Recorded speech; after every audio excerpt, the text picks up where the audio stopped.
He rode in with nothing: a worn coat, a tired horse, and a name that wasn't his own.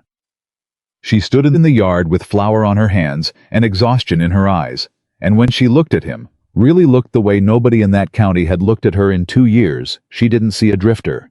She saw a man who needed feeding. So she fed him. She didn't know she was feeding the wealthiest rancher in the territory. She didn't know he had chosen to be nobody specifically to find somebody real. She only knew that he looked at her like she mattered. And for Eleanor Whitfield, who had spent 2 years being invisible in her own home, that look changed everything. If your heart has ever been seen by the one person you least expected, this story belongs to you. Subscribe to our channel and ride this journey all the way to the end. Leave a comment telling me what city you're watching from tonight. I want to see exactly how far love travels. The stranger rode into Broken Creek on a Tuesday morning in the summer of 1884, and nobody paid him much attention. That was the first thing Colton Mercer noticed when he crossed the town limits. How easily a man became invisible when he had nothing worth taking. No one looked twice at a worn saddle. No one tipped their hat to a faded coat.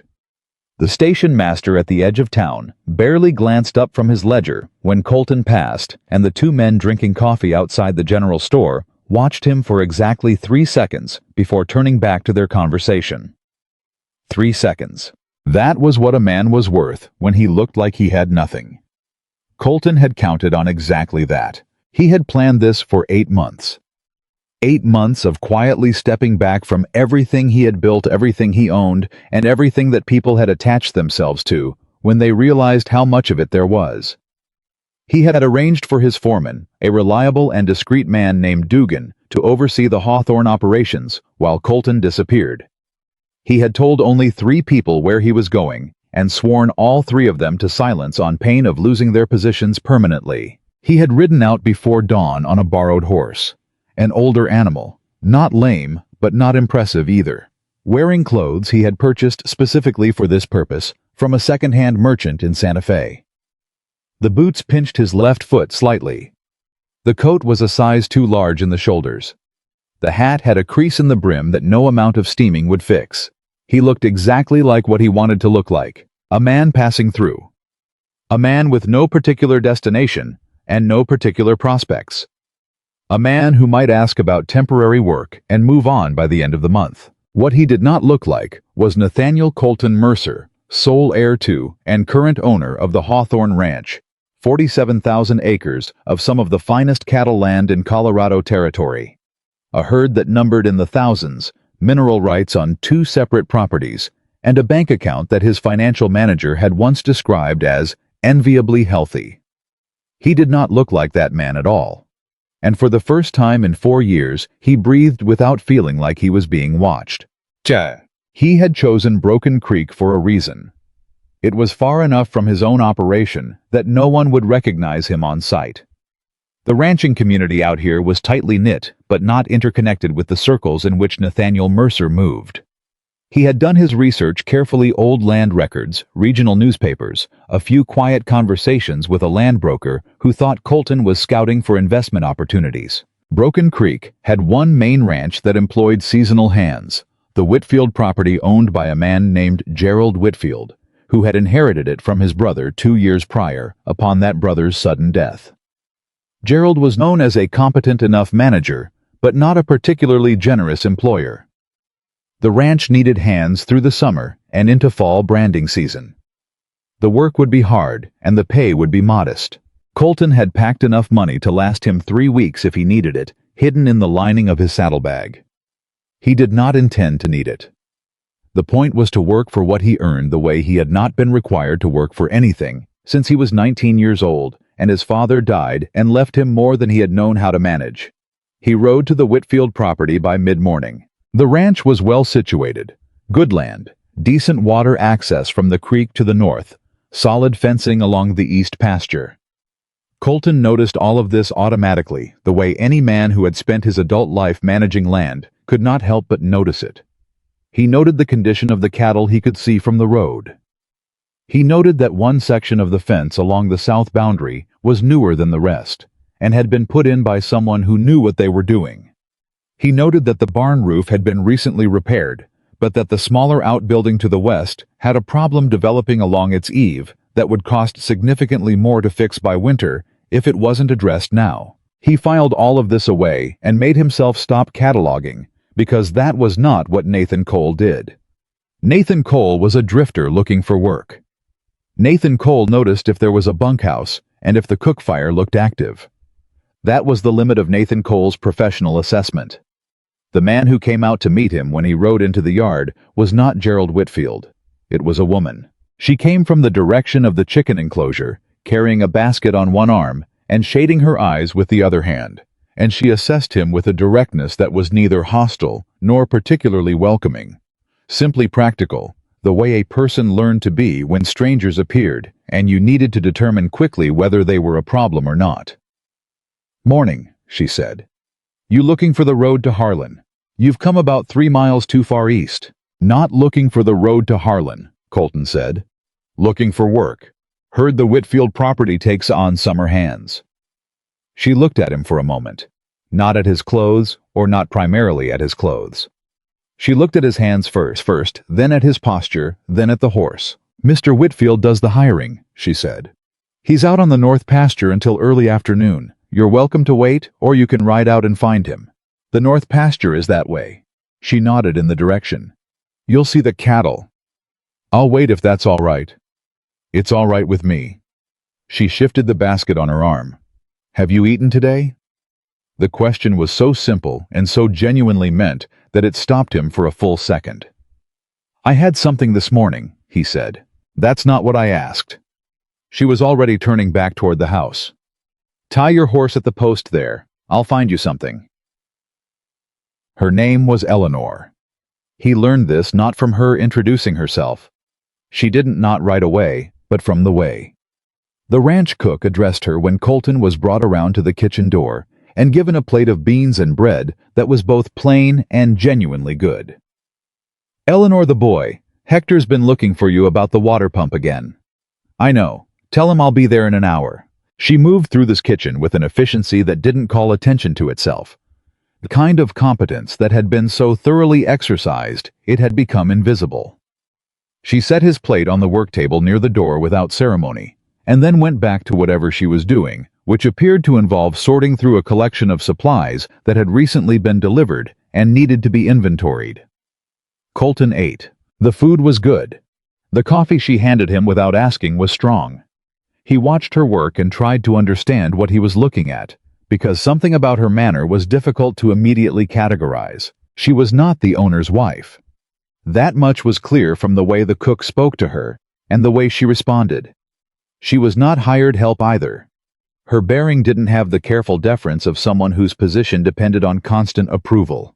She was somewhere in between, which usually meant family. "You're a relation of Mr. Whitfield's?" he asked. She glanced at him over her shoulder. "Niece.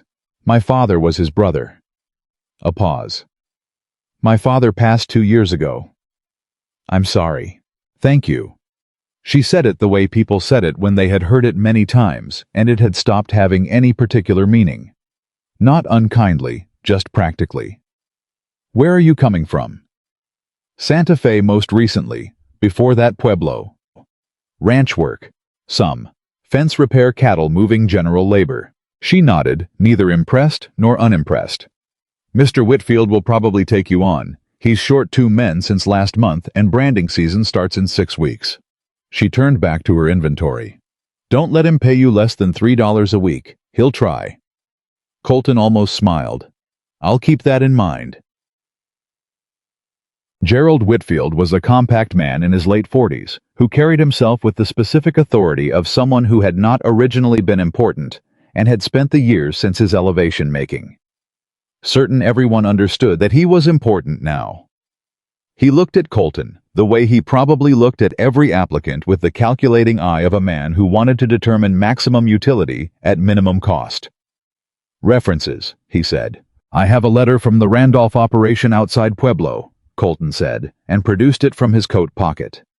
He had written it himself after considerable practice, matching a style he'd seen in genuine employment letters, and had it carried to Pueblo by a trusted writer who'd had it posted back to him.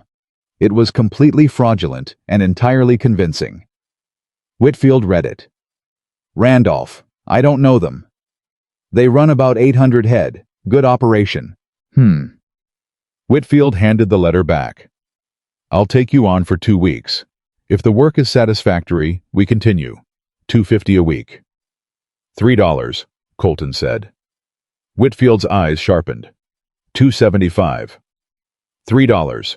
Your south boundary fencing is solid work, but your west outbuilding eave is going to give you grief by September if it sits. I can fix it in a day, included no charge. There was a long pause. Whitfield looked at him with something that might have been recalculated interest. $3, he said. And you fix the eave. Done.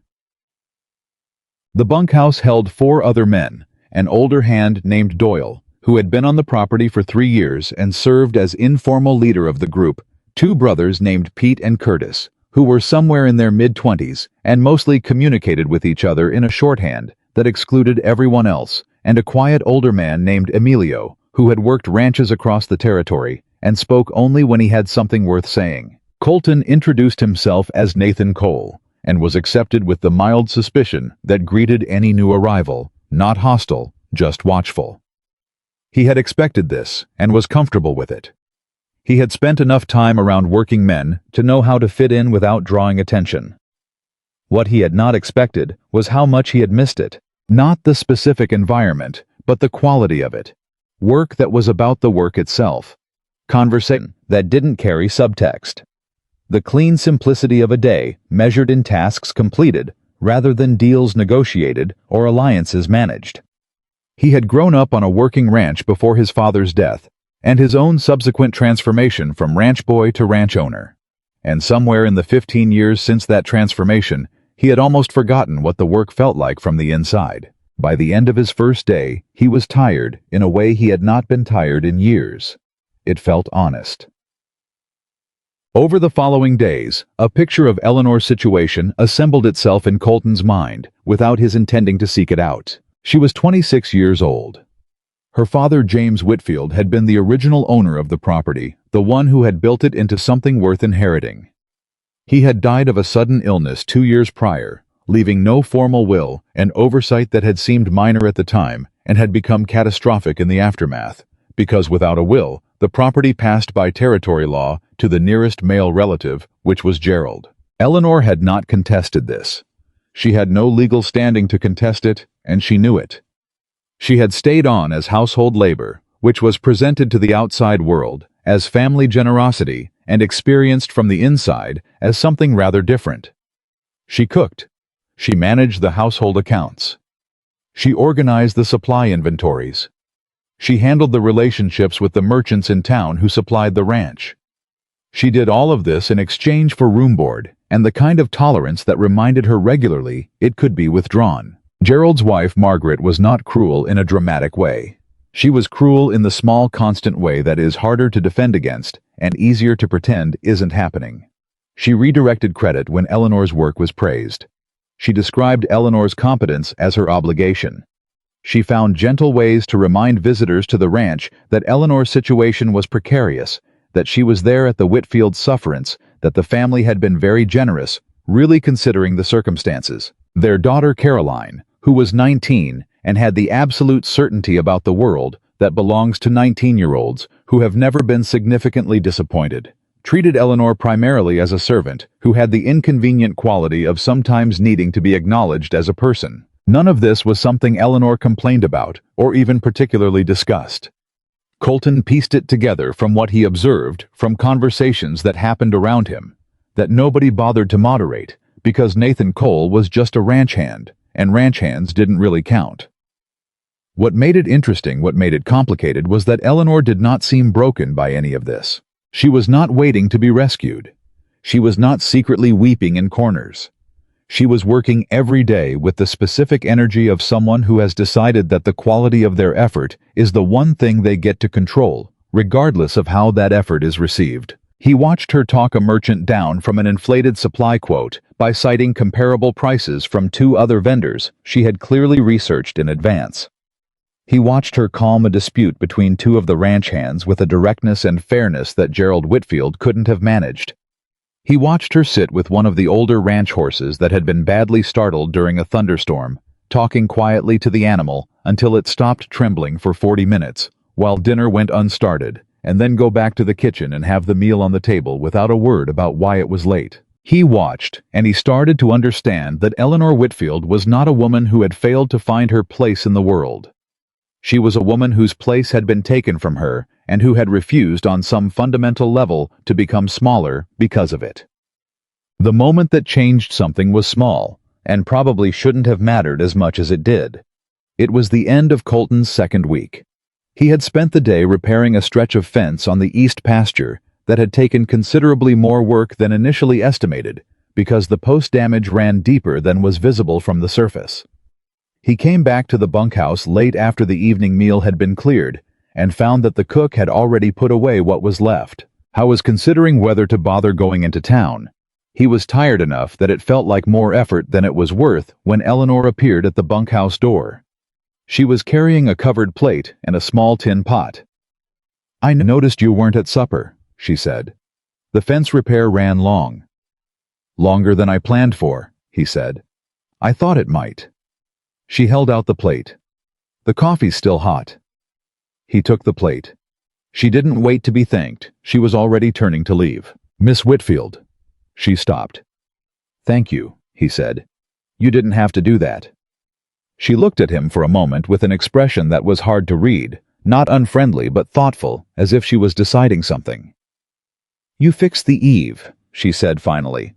"Gerald's been meaning to get to that for 6 months. It would have cost him 3 times as much by October."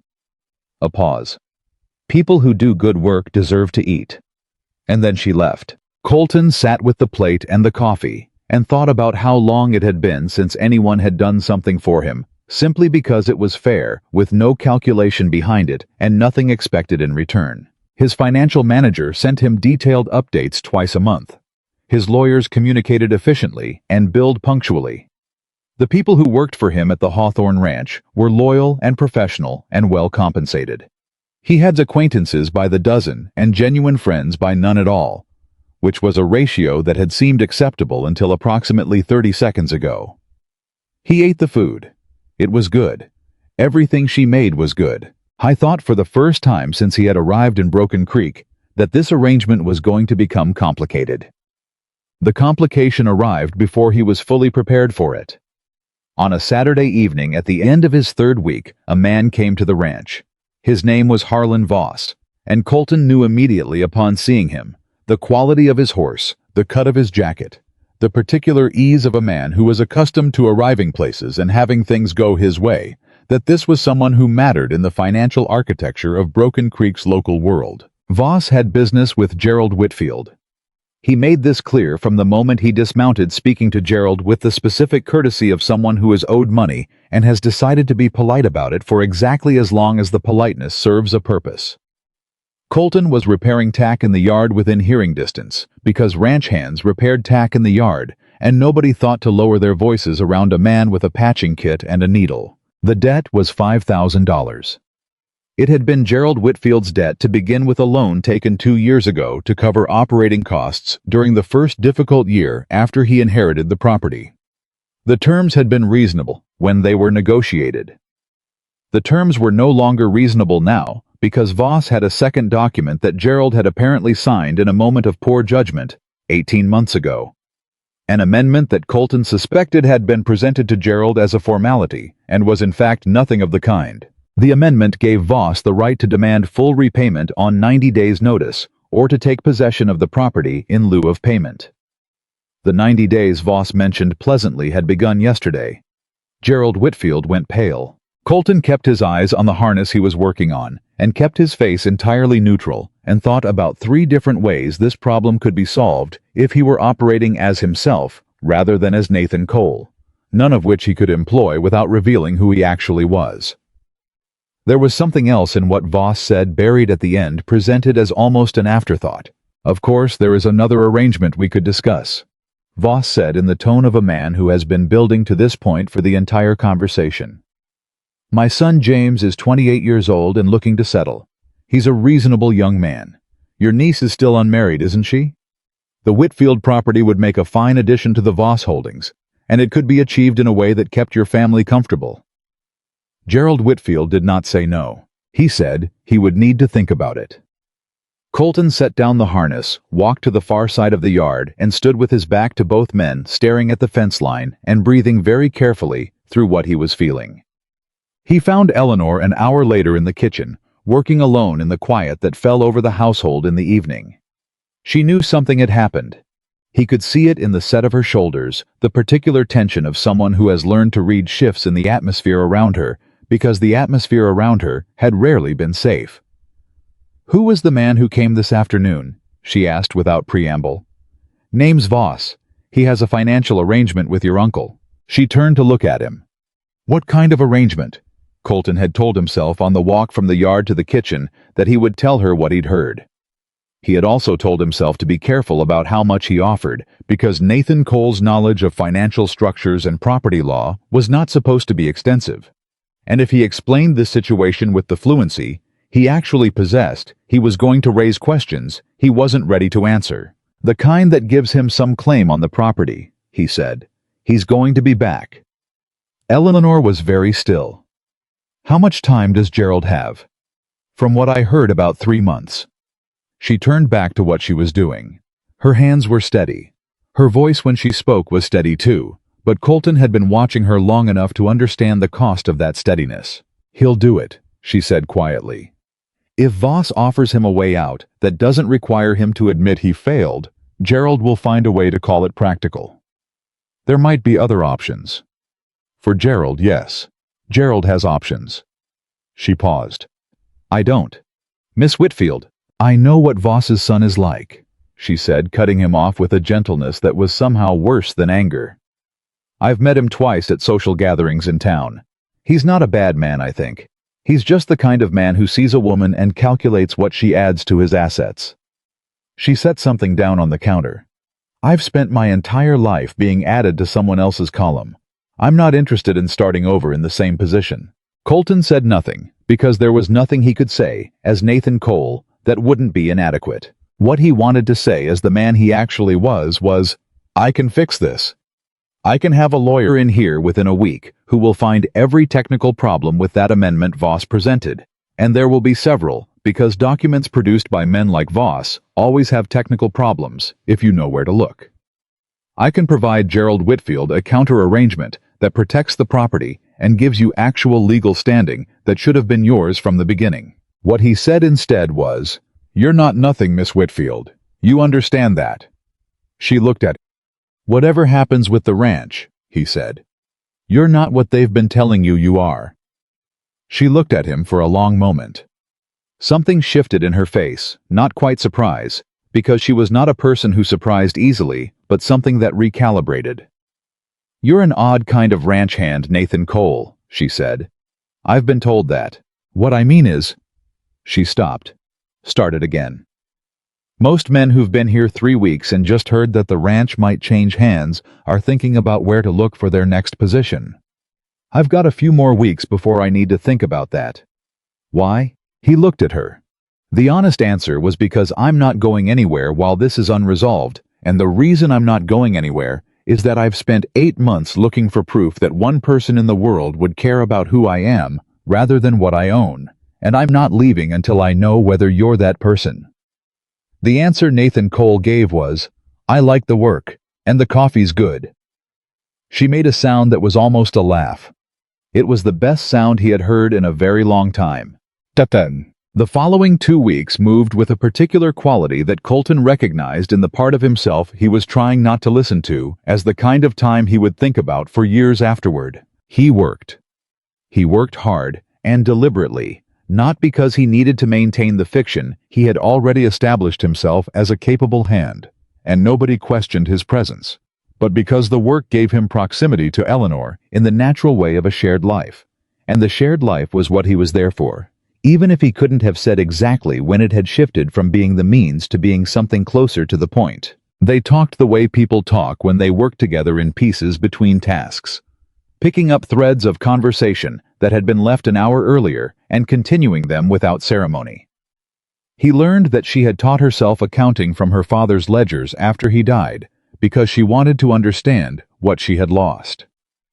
He learned that she had briefly corresponded with a lawyer in Denver about her legal options regarding the inheritance, and had stopped when she realized the correspondence was costing her a substantial portion of what little money she had managed to save, and that the lawyer had ultimately told her what she already suspected, that without a will, her position was nearly unassailable. She learned, or the version of him she was allowed to learn, that he had grown up in New Mexico, that his mother had died when he was young, that he had worked his way across Colorado and Wyoming, doing various forms of labor over the past several years, and had found that the work suited him better than settling down. He hated every lie. He had told himself before coming to Broken Creek that the deception would be a costume, something he wore but didn't inhabit. He had not anticipated that it would be so uncomfortable when he was wearing it around someone who seemed to look at him and see past it, not because she knew the truth, but because she was paying attention to something underneath the details. "You know too much about property law for a ranch hand," she said to him one afternoon out of nowhere while they were both doing entirely separate things. He looked up. "How do you mean?" "The fence on the south boundary. You told Gerald exactly where the easement problem would be before he called out the surveyor. The surveyor confirmed it. I've worked a lot of different properties. You pick things up. You understand debt instruments," she said. "I could see it when I described what Voss had Gerald sign. You knew what it was before I finished explaining it." He was quiet for a moment. "Some things stick." "Nathan." She said his name, his false name, the way she said everything directly and without decoration. "I'm not asking you to explain yourself. I'm saying I notice things, and I notice that you are not entirely what you appear to be." The statement hung between them. "Is that a problem?" he said carefully. She considered him. "I don't know yet," she said. "But I appreciate that you haven't lied to me about things that matter." The guilt hit him somewhere under his ribs and stayed there. He had lied to her about everything. He just hadn't lied to her about the things that mattered between them. The conversation had been real. The care had been real. The fact that he was paying attention, that he saw what she was doing, and what it cost her, and what it was worth, that was real. He told himself this. He told himself this repeatedly. He was not sure it was enough. Gerald Whitfield told Eleanor about the arrangement on a Thursday evening. He presented it the way he presented everything. He was uncomfortable with, as a practical matter, as something reasonable, men would understand as an act that was in some sense generous. "Voss has proposed that his son James call on you formally," Gerald said. "If you were to come to an arrangement, the debt would be cleared. You'd be provided for. It's a sensible solution." Eleanor said, "No." Gerald blinked. "Eleanor." "No," she said again. "I won't be traded to clear your debt, Gerald. That is what this is. I understand you may not be able to see it that way, but that is what this is."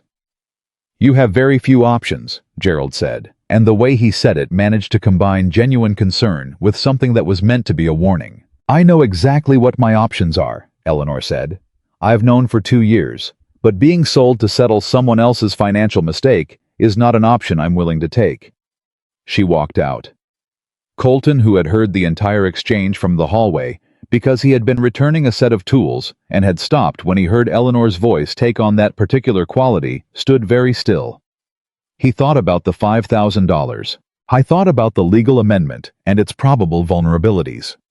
He thought about how long he had been telling himself that he would reveal the truth when the time was right, and how the time had a way of being right, only in theory, until it actually arrived, at which point it turned out to be considerably more frightening than anticipated.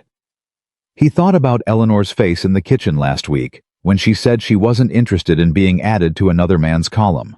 He thought about the fact that he had in some fundamental sense added her to his column, without her knowledge or consent, had placed her in the role of the test, the proof, the answer to his question, without asking her whether she wanted to be any of those things. The discomfort of this thought was significant. He went to find Doyle. "I need to know," he said, keeping his voice casual. whether there's a lawyer anywhere nearby who's worth the fee. Doyle looked at him sideways. You in trouble? Not me personally, just looking into something. There's a man in Harlan called Beaumont. He's decent for the territory. Does a lot of property work. A pause.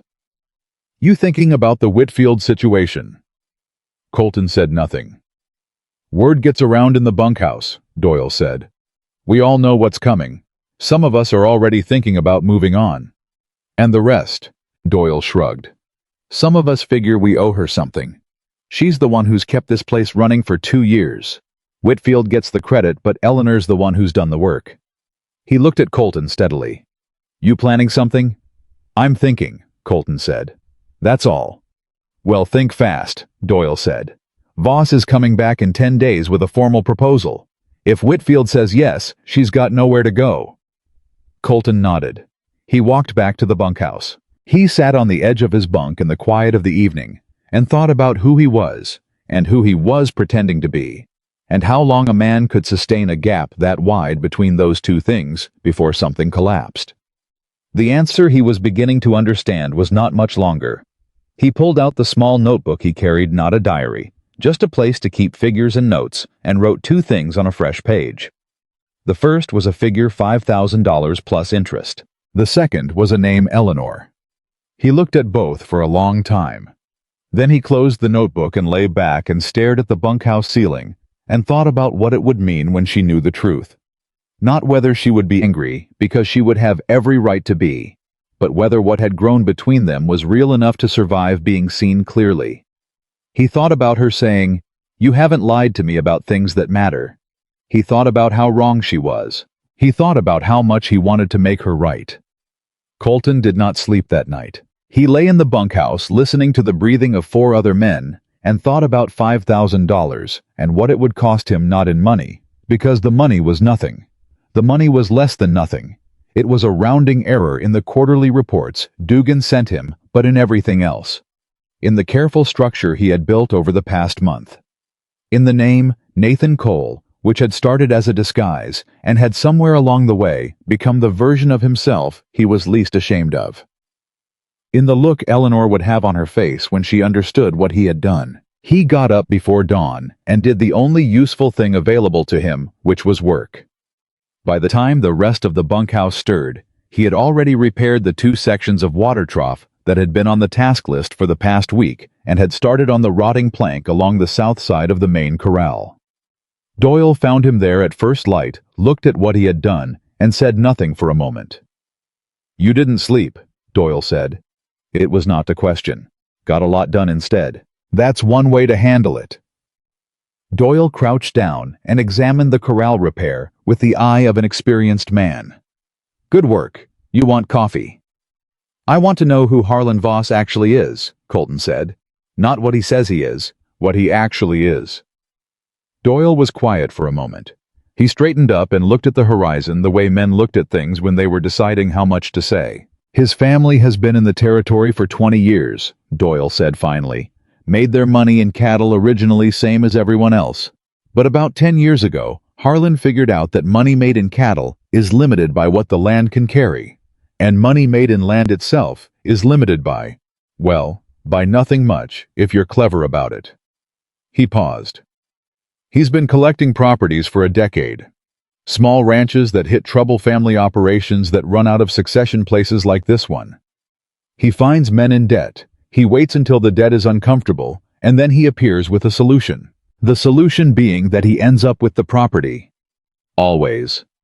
Doyle looked at him steadily. He's not illegal about it. He's not a fraud. He's just patient. He understands that most men in Gerald Whitfield's position will take the easier road when the harder road gets steep enough.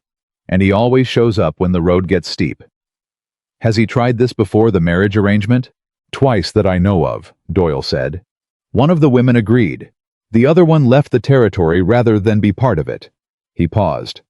Voss's son James is not a bad man, but he does what his father tells him. Colton set down his hammer.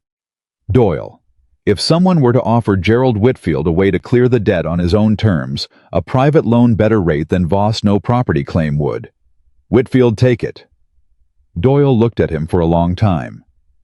"Who are you?" he said. "Nathan Cole," Colton said. "Ranch hand, $3 a week." "Nathan Cole doesn't have access to this kind of money you're describing." "No," Colton said. "He doesn't." The silence between them lasted a full 10 seconds. "There's a lawyer in Harlan named Beaumont," Doyle said carefully. "He handles private financial arrangements as well as property work. He's discreet." "How discreet?" "The kind that comes from understanding that his livelihood depends on it." Doyle picked up. Colton had sat down and turned it in his hands. "I don't know who you are. I don't particularly need to know. But if you're thinking about doing something, you've got about 9 days before Voss comes back." "I know." "And Eleanor doesn't know any of this." "Not yet." Doyle handed the hammer back. "She's not going to like being surprised," he said. "Fair warning." Colton took the hammer. "I know that too." He did know it.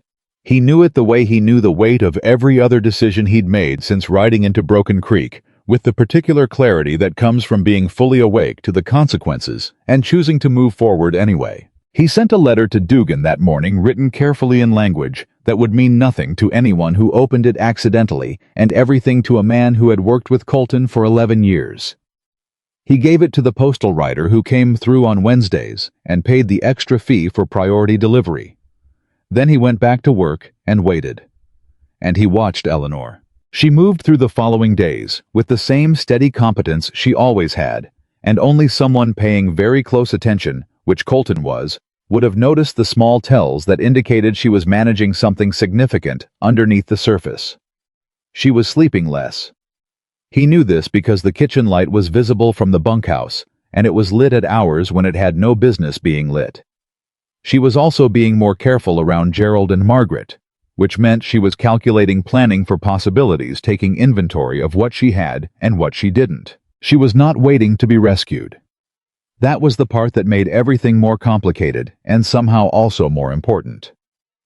On the 4th day, Margaret Whitfield told Eleanor at the dinner table in front of the ranch hands, who ate in the kitchen on Fridays, that she thought Eleanor was being selfish. "James Voss is a good man from a good family," Margaret said in her pleasant and reasonable tone, the one that made everything she said sound like simple common sense. "He would provide you with a home and a position. At your age, with your situation, that is not something to dismiss." Eleanor did not look up from her plate. "I'm 26, Margaret. That's not an age at which a woman needs to accept the first arrangement that presents itself." "It's not the first arrangement," Margaret said. "It's a generous one, after 2 years of us supporting you." "I work for my room and board," Eleanor said, still without raising her voice. "I have worked for it every day since my father died. I am not supported by this family. I support a considerable portion of the operations that keep this family comfortable." Now she did look up. "I am happy to continue doing so, but I will not be used as a means to clear a debt that is not mine." The table was very quiet. Gerald cleared his throat. "Eleanor, we're only trying to—" "I know what you're trying to do, Gerald." She folded her napkin and placed it beside her plate. "I also know that you have options you haven't explored. I've been doing the accounts for 2 years. I know what this property is worth, and I know what the debt is worth, and I know they are not the same number." She stood. "I would like to be included in those conversations. I am asking to be included, that's all." She walked out. The silence at the table lasted long enough to be its own statement. Colton kept his eyes on his plate and said nothing, and thought 9 days. 8 now. He thought, I need to be faster. He sent a second letter to Dugan that night, shorter and more direct, and paid the postal rider double to take it that same evening on the overnight route. What happened next, he had not planned for. Eleanor came to the bunkhouse, not in a way that was unusual. She came occasionally with messages, or to let the hands know about schedule changes, and nobody thought anything of it. But she came after supper when the others had gone into town for the evening, and Doyle was visiting a friend at a neighboring property, and Colton was alone with a lantern and the second edition of the legal commentary he'd had sent to the post office in Harlan under a false name. He put the book down fast, but not fast enough. She looked at it. She looked at him. She did not say anything for a moment. That's Blackwell's Property Law and Territorial Codes, she said. Second edition. My father had the first edition. I've read most of it. It's interesting reading, Colton said. For a ranch hand. For anyone interested in how property arrangements work. She sat down on the bench near the door. Not closed, just settled, the way she moved into any space with a kind of undemonstrative ease that he had come to associate specifically with her. Are you going to tell me? She said. Tell you what? Whatever it is you're planning. She met his eyes directly. Because you're planning something. You have been since the night Voss came. I watch people, Nathan. It's a habit that develops when your circumstances depend on being able to read a room quickly. A pause. You've been different. Not nervous. More deliberate. He looked at her for a long moment. I'm looking into whether Voss's amendment has any vulnerabilities, he said carefully. Legally. And does it? Almost certainly. Documents like that are usually drafted to be intimidating, not airtight. A good lawyer looks at it for a few hours and finds the places where it doesn't hold. Eleanor was quiet. A ranch hand who reads property law and can evaluate legal documents. I told you I pick things up. Nathan. His false name in her mouth landed differently now, with a weight it hadn't had a week ago, a slight hesitation that wasn't quite doubt but was adjacent to it. I told you I wasn't going to ask you to explain yourself. I meant that. But I need to know one thing. What? Are you trying to help me, or are you trying to manage this situation for your own reasons?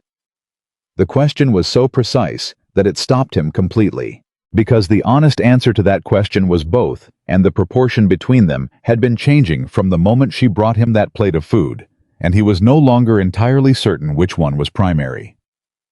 I'm trying to help you, he said. That part is simple. The rest of it is... He stopped. Started again. More complicated. How complicated? The kind that takes more than one conversation. She looked at him steadily. Something in her face shifted. Not quite relief, not quite wariness, something between them that he couldn't quite name. All right, she said. Then I'll ask the shorter question. Can you actually do something about this situation, or are you going to try and fail and make it worse? Despite everything, something in him wanted to smile. I can do something about it. How certain are you? Very. She nodded once slowly.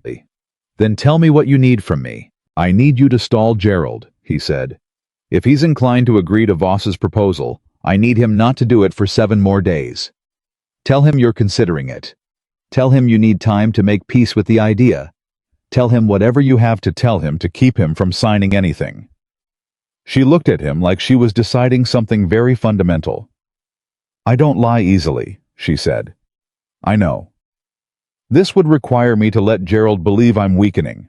I know that too. And I know what that costs you. He met her eyes. 7 days. That's all I'm asking. Another long silence. You'd better be certain, she said. I am. She stood. She walked to the door. She paused with her hand on the frame, not turning back. For the record, she said, I don't know what you are, Nathan Cole. But you look at me like a person when most people look at me like a problem to be handled. That matters to me. A pause. Don't make me regret telling you that. She left. Colton sat in the quiet of the empty bunkhouse and thought about what it meant to be trusted by someone who had every reason not to trust and had chosen to anyway, and thought about what he owed her in return for that, and thought about the fact that the debt was not financial and could not be settled with any of the resources he had spent the last 8 months believing were his most significant ones. He picked up the Blackwell's commentary and read for 2 more hours, and then drafted a 3rd letter to Dugan, the most direct one yet, and was in bed before midnight, and asleep almost immediately, which was the first real sleep he'd had since Voss came to the ranch. The response from Dugan arrived on the 6th day, and it was exactly what Colton needed. He had arranged with the postal office in Harlan to have correspondence addressed to a certain name forwarded discreetly, and the writer who came through on Wednesdays had been given a small ongoing payment to handle this particular piece of mail personally. The envelope was thick with documents, a preliminary legal analysis of the Voss Amendment, which Dugan had had a Denver attorney review, and a draft counter-proposal for Gerald Whitfield, and a letter of credit from Colton's bank that was enough to cover the original debt, plus interest, plus 6 months of comfortable operating costs. All of it was signed in Colton's real name. He read through it in the bunkhouse at midday alone and thought about the moment he handed these documents over and what would happen after. He had played out several versions of that moment in his head over the past week. In some of them, Eleanor was angry, but ultimately understanding. In some, she was hurt in a way that was clear and clean and could be addressed directly. In others, the hurt was the quieter kind that doesn't announce itself and is therefore harder to reach. In none of them did she simply accept it without any response. I was not hoping for that. He did not want acceptance without response. He had come to Broken Creek looking for someone who would see through surfaces, and it would be a profound contradiction to want that person to accept the surface he had presented without looking underneath it. What he wanted was the chance to explain. The chance to say, this is what I was before, and this is what I was afraid of. And meeting you changed the proportion of those two things in ways I didn't predict and couldn't have manufactured if I'd tried. He wanted her to understand that Nathan Cole had been more honest with her than Nathaniel Mercer had managed to be with anyone in 4 years.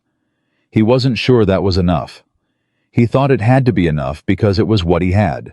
On the 7th day, 3 things happened in rapid succession. The first was that Gerald Whitfield received a letter from Harlan Voss informing him that the formal proposal would be presented in 2 days' time, and that Voss expected a positive response, and that failure to cooperate would result in the immediate invocation of the amendment terms. The second was that Colton found Eleanor before she found out about the letter on her own, and told her it had come 2 days early, and watched her face go through several things in quick succession. Anger calculation. A fear she didn't let settle long enough to become visible before settling into the particular stillness that was her version of preparing herself. The third was that Colton made a decision. Not the decision he had been building toward since Voss's first visit. That one had been made days ago. A smaller decision, but in some ways more important. He went to Eleanor that evening and said, I need to tell you something, several things, and I need you to let me finish before you respond. She looked at him. That's a concerning way to begin a conversation. I know. Sit down. She did not sit down. She stood in the kitchen with her arms crossed, which he had come to understand was not defiance, but rather the physical posture she adopted when she was holding herself very still against something difficult. My name is not Nathan Cole, he said. The kitchen went very quiet. My real name is Nathaniel Colton Mercer. I own the Hawthorne Ranch, 47,000 acres in the Northern Territory. I have... He stopped, recalibrated. I have more money than I will ever reasonably spend. Eleanor said nothing. I came here deliberately, he said. I chose Broken Creek because it was far enough from my own operations that nobody would know my face. I dressed like this on purpose. I took the job on purpose, because I had spent 4 years watching everyone around me want what I owned rather than who I was, and I needed to know, I had to know whether that was true of everyone, or whether there was a person in the world who would see past it. The silence stretched for what felt like an extremely long time. You have been living here for a month, Eleanor said very quietly, under a false name. Yes. And while you watched me manage a crisis that could cost me everything, while I confided in you about my situation, while I asked for your help and trusted your intentions. Yes, he said. All of it, I know. You had the resources to resolve this situation from the first week you arrived. He did not look away from her. Yes. And you didn't. I was afraid, he said. That's the truth of it. I was afraid that if I showed you who I was, you would respond to the money the same way everyone else does. And I didn't want that from you, specifically from you. Eleanor uncrossed her arms. She walked to the window and stood with her back to him for a moment. When she turned around, her face was difficult to read, which was unusual because he had spent a month learning to read her face. You chose me, she said, as the test. Not the way it sounds when you say it like that. How does it sound when I say it? Like I used you, he said. And I know that's part of what I did. I'm not going to pretend otherwise. But it stopped being that somewhere around the 2nd week, maybe earlier. He paused. Eleanor, I came here to prove something to myself. What I found was something I wasn't prepared for. And I'm standing here now telling you the truth, not because I ran out of other options, but because you deserve the truth more than I deserve to keep feeling comfortable." She looked at him. "Say something," he said. "I'm thinking," she said, "about whether you believe me." "About several things," she said, "including whether I believe you, and including the fact that you apparently have the means to resolve the Voss situation." She met his eyes. "Do you actually have the documents?" "I do. The legal analysis and a counter-proposal, and a letter of credit sufficient to clear the debt." She was quiet for a moment. "Signed in your real name?" "Yes, which Gerald will recognize as a significant landowner." "Almost certainly." She turned away and then turned back. "If you do this, if we go to Gerald with these documents tomorrow, it resolves the immediate problem. But it also reveals everything." "Yes." "And then you'll leave," she said. "You'll go back to your 47,000 acres and your real life, and this will have been a month you spent convincing yourself that human nature wasn't entirely mercenary." The words landed with a precision that he had not anticipated, and that hit somewhere close to the center of him. "If I go back," he said carefully, "it won't be because I want to." She looked at him for a very long time. "You're asking me to trust you," she said, "after telling me you've been lying to me for a month." "I'm telling you I lied about my name and my money," he said. "I did not lie about a single thing I said to you directly. Not about what I think of you. Not about what I see when I look at this situation. Not about the fact that you are the most genuinely capable person I have encountered in years, and that this county has no idea what it has failed to recognize." Something crossed her face. Not softening Eleanor didn't soften, he had understood that from early on. But something that was the equivalent of softening some internal adjustment that was more meaningful than the surface gesture. "I'm angry," she said. "I know. I'm going to be angry about this for a while." "That's fair. And I'm not going to pretend that what you just told me doesn't change how I understand the past month." She paused. "But I'm also not going to pretend that it changes everything. Because the man who brought the coffee back when it ran cold. The man who spent an afternoon with that frightened horse so I didn't have to leave the kitchen. The man who sat with me last week and told me I wasn't nothing." She stopped. "That man was real. I don't care what name he was using." Colton stood very still. "I need to think," she said. "Tonight. By myself." She moved toward the door, then stopped. "The documents, tomorrow morning, 7 o'clock."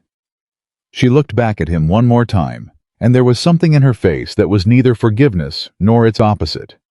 Something more complicated than either the look of a person recalculating a situation without discarding what they already know. "Don't be late." The door closed behind her.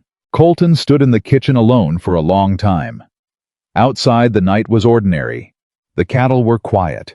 Somewhere to the north, a coyote made its presence known and then went silent. He picked up a coffee cup from the counter and set it back down and thought about what Eleanor Whitfield had just chosen to do, and about what it cost her, and about whether he had any right to the feeling that was moving through him right now, which was something that sat in the chest and didn't quite have a name, but was close enough to hope that the distinction barely mattered.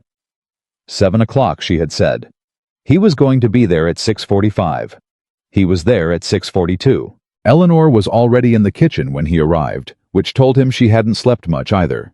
She had the account ledgers open on the table, the ones she maintained herself separate from the official ranch records, the ones Colton had glimpsed once, and recognized immediately as the work of someone who understood numbers, the way most people understood language intuitively and fluently, and without having to translate. She looked up when he came in. She didn't say good morning. She said, "Show me the documents." He set them on the table in front of her. She read everything. All of it. The legal analysis, the counter-proposal, the letter of credit. She read with the focused stillness of someone who was not performing comprehension, but actually comprehending. And she asked 3 questions in the course of the reading. Precise technical questions about the amendment language, and the interest calculation, and the specific legal terminology in the counter-proposal that told him she had understood the Blackwell commentary better than most lawyers he had dealt with. When she finished, she set the last page down and was quiet for a moment. "The amendment has two problems," she said. "The first is the notice clause. It specifies written notice delivered to the property owner in person, and Gerald received the notice by messenger, not by Voss directly. That's a procedural defect." That's what Dugan's attorney found as well. The second is the interest calculation. The amendment references a rate schedule that doesn't exist in the original loan document, which means Voss has been calculating interest against a standard he invented. She looked up. That's not just a defect, that's fraud. Potentially. A good lawyer argues it as fraud. A less good lawyer argues it as an error. Voss's lawyer argues it was mutually understood. "Do you have a good lawyer?" "I have several." She looked at him with an expression that was doing several things simultaneously, assessing, recalibrating, working through something she hadn't fully resolved yet. "I want to be in the room," she said. "When you speak to Gerald, I want to be there for the entire conversation." "I assumed you would be. And I want Gerald to understand that I knew about this before he did, that I was part of finding the solution." Colton met her eyes. "Done. Because when this is over," she said, "and Voss is gone, and the debt is cleared, I am going to have a different conversation with Gerald Whitfield about this property and my position on it. And I need him to understand going into that conversation that he owes me more than he currently acknowledges." "Eleanor," he said carefully. "What kind of conversation?" She looked at him steadily. "My father built this ranch. He spent 20 years building it. There is no formal will, but there are letters correspondence between my father and Gerald. Over the years going back nearly a decade, in which my father describes his intentions for the property. Intentions that included me." She paused. "My Denver lawyer told me those letters weren't sufficient. That was 18 months ago. But the legal landscape around intent documentation has shifted since then, and based on what I've read in your Blackwell's commentary, a slight emphasis on the possessive that he noted, there may be grounds to revisit that assessment." He stared at her. "You've been building a case," he said. "I've been building a file," she said. "For 2 years. I didn't have the resources to take it anywhere. That may be changing." The kitchen was very quiet. Colton thought about the woman everyone in Broken Creek treated as a fortunate dependent, and about what she had been doing in the hours she spent alone with the ranch ledgers and her father's old papers, and about how thoroughly he had underestimated the scope of what she was planning, even as he had recognized her capability. She hadn't needed rescuing. She had needed resources. There was a significant difference. "I have lawyers in Denver," he said. "Good ones. The kind who handle intent documentation and succession cases." "I know you do. I'm offering to make an introduction. No conditions." She looked at him for a moment. "No conditions," she repeated. "None." Something in her face changed, a small thing, but he caught it. A fraction of the guardedness she had been carrying since the night before released itself, not dramatically, but genuinely. The way tension leaves a body that has been holding it for long enough that the person has stopped being aware of it. "All right," she said. "Let's go talk to Gerald." Gerald Whitfield was in his study at 7 o'clock in the morning because Voss had made him nervous enough to start keeping early hours, a development that would have been professionally useful to him 2 years ago and was slightly too late to be of character-building value now. He looked up when Eleanor and Colton came through the door together, and his expression moved through several stages, quickly, surprise, wariness, and then a more complicated look when he registered that the man standing beside Eleanor was not Nathan Cole, the ranch hand, but something else that he couldn't yet name. "What is this?" Gerald said. "This is a conversation that is going to resolve your problem with Harlan Voss," Eleanor said. She sat down without being invited. "I suggest you listen carefully." Colton placed the documents on the desk. "My name is Nathaniel Colton Mercer," he said. "I own the Hawthorne Ranch in the Northern Territory. I've been working on your property for the past month, under a different name for reasons that are my own, and that I'll explain if you require it, but that are separate from what we're here to discuss." He tapped the first document. "That is a legal analysis of the amendment Voss presented to you. It has 2 substantive defects. Read it." Gerald stared at him. He looked at Eleanor. Eleanor looked back at him with an expression that communicated with remarkable efficiency that he should do what he had just been told. Gerald picked up the document and read it. It took him 8 minutes. He was not a fast reader, but he was a thorough one, which Colton respected. When he set it down, his face had gone through enough changes that it was difficult to read where it had landed. "He defrauded me," Gerald said, quietly, and with the specific tone of a man absorbing something he should have suspected, but had allowed himself not to. "Potentially," Colton said. "A lawyer argues it as fraud, but it doesn't need to go to argument." He tapped the second document. "That is a counter-proposal. I am offering to assume the original debt, the legitimate amount at the legitimate rate under a private arrangement that gives you 7 years to repay it at terms that are actually sustainable for this operation. The property stays in your name. Voss has no claim." He tapped the letter of credit. "This covers the debt and your operating costs through next spring." Gerald looked at the letter of credit. He looked at Eleanor. He looked at Colton. "Why?" he said.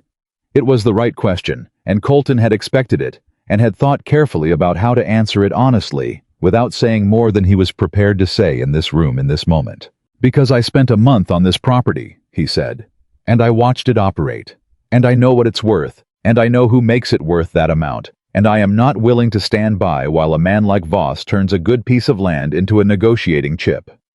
He paused. "And because Eleanor asked me not to." Gerald looked at Eleanor. Eleanor said, "I need you to understand something, Gerald. I found this option, not you.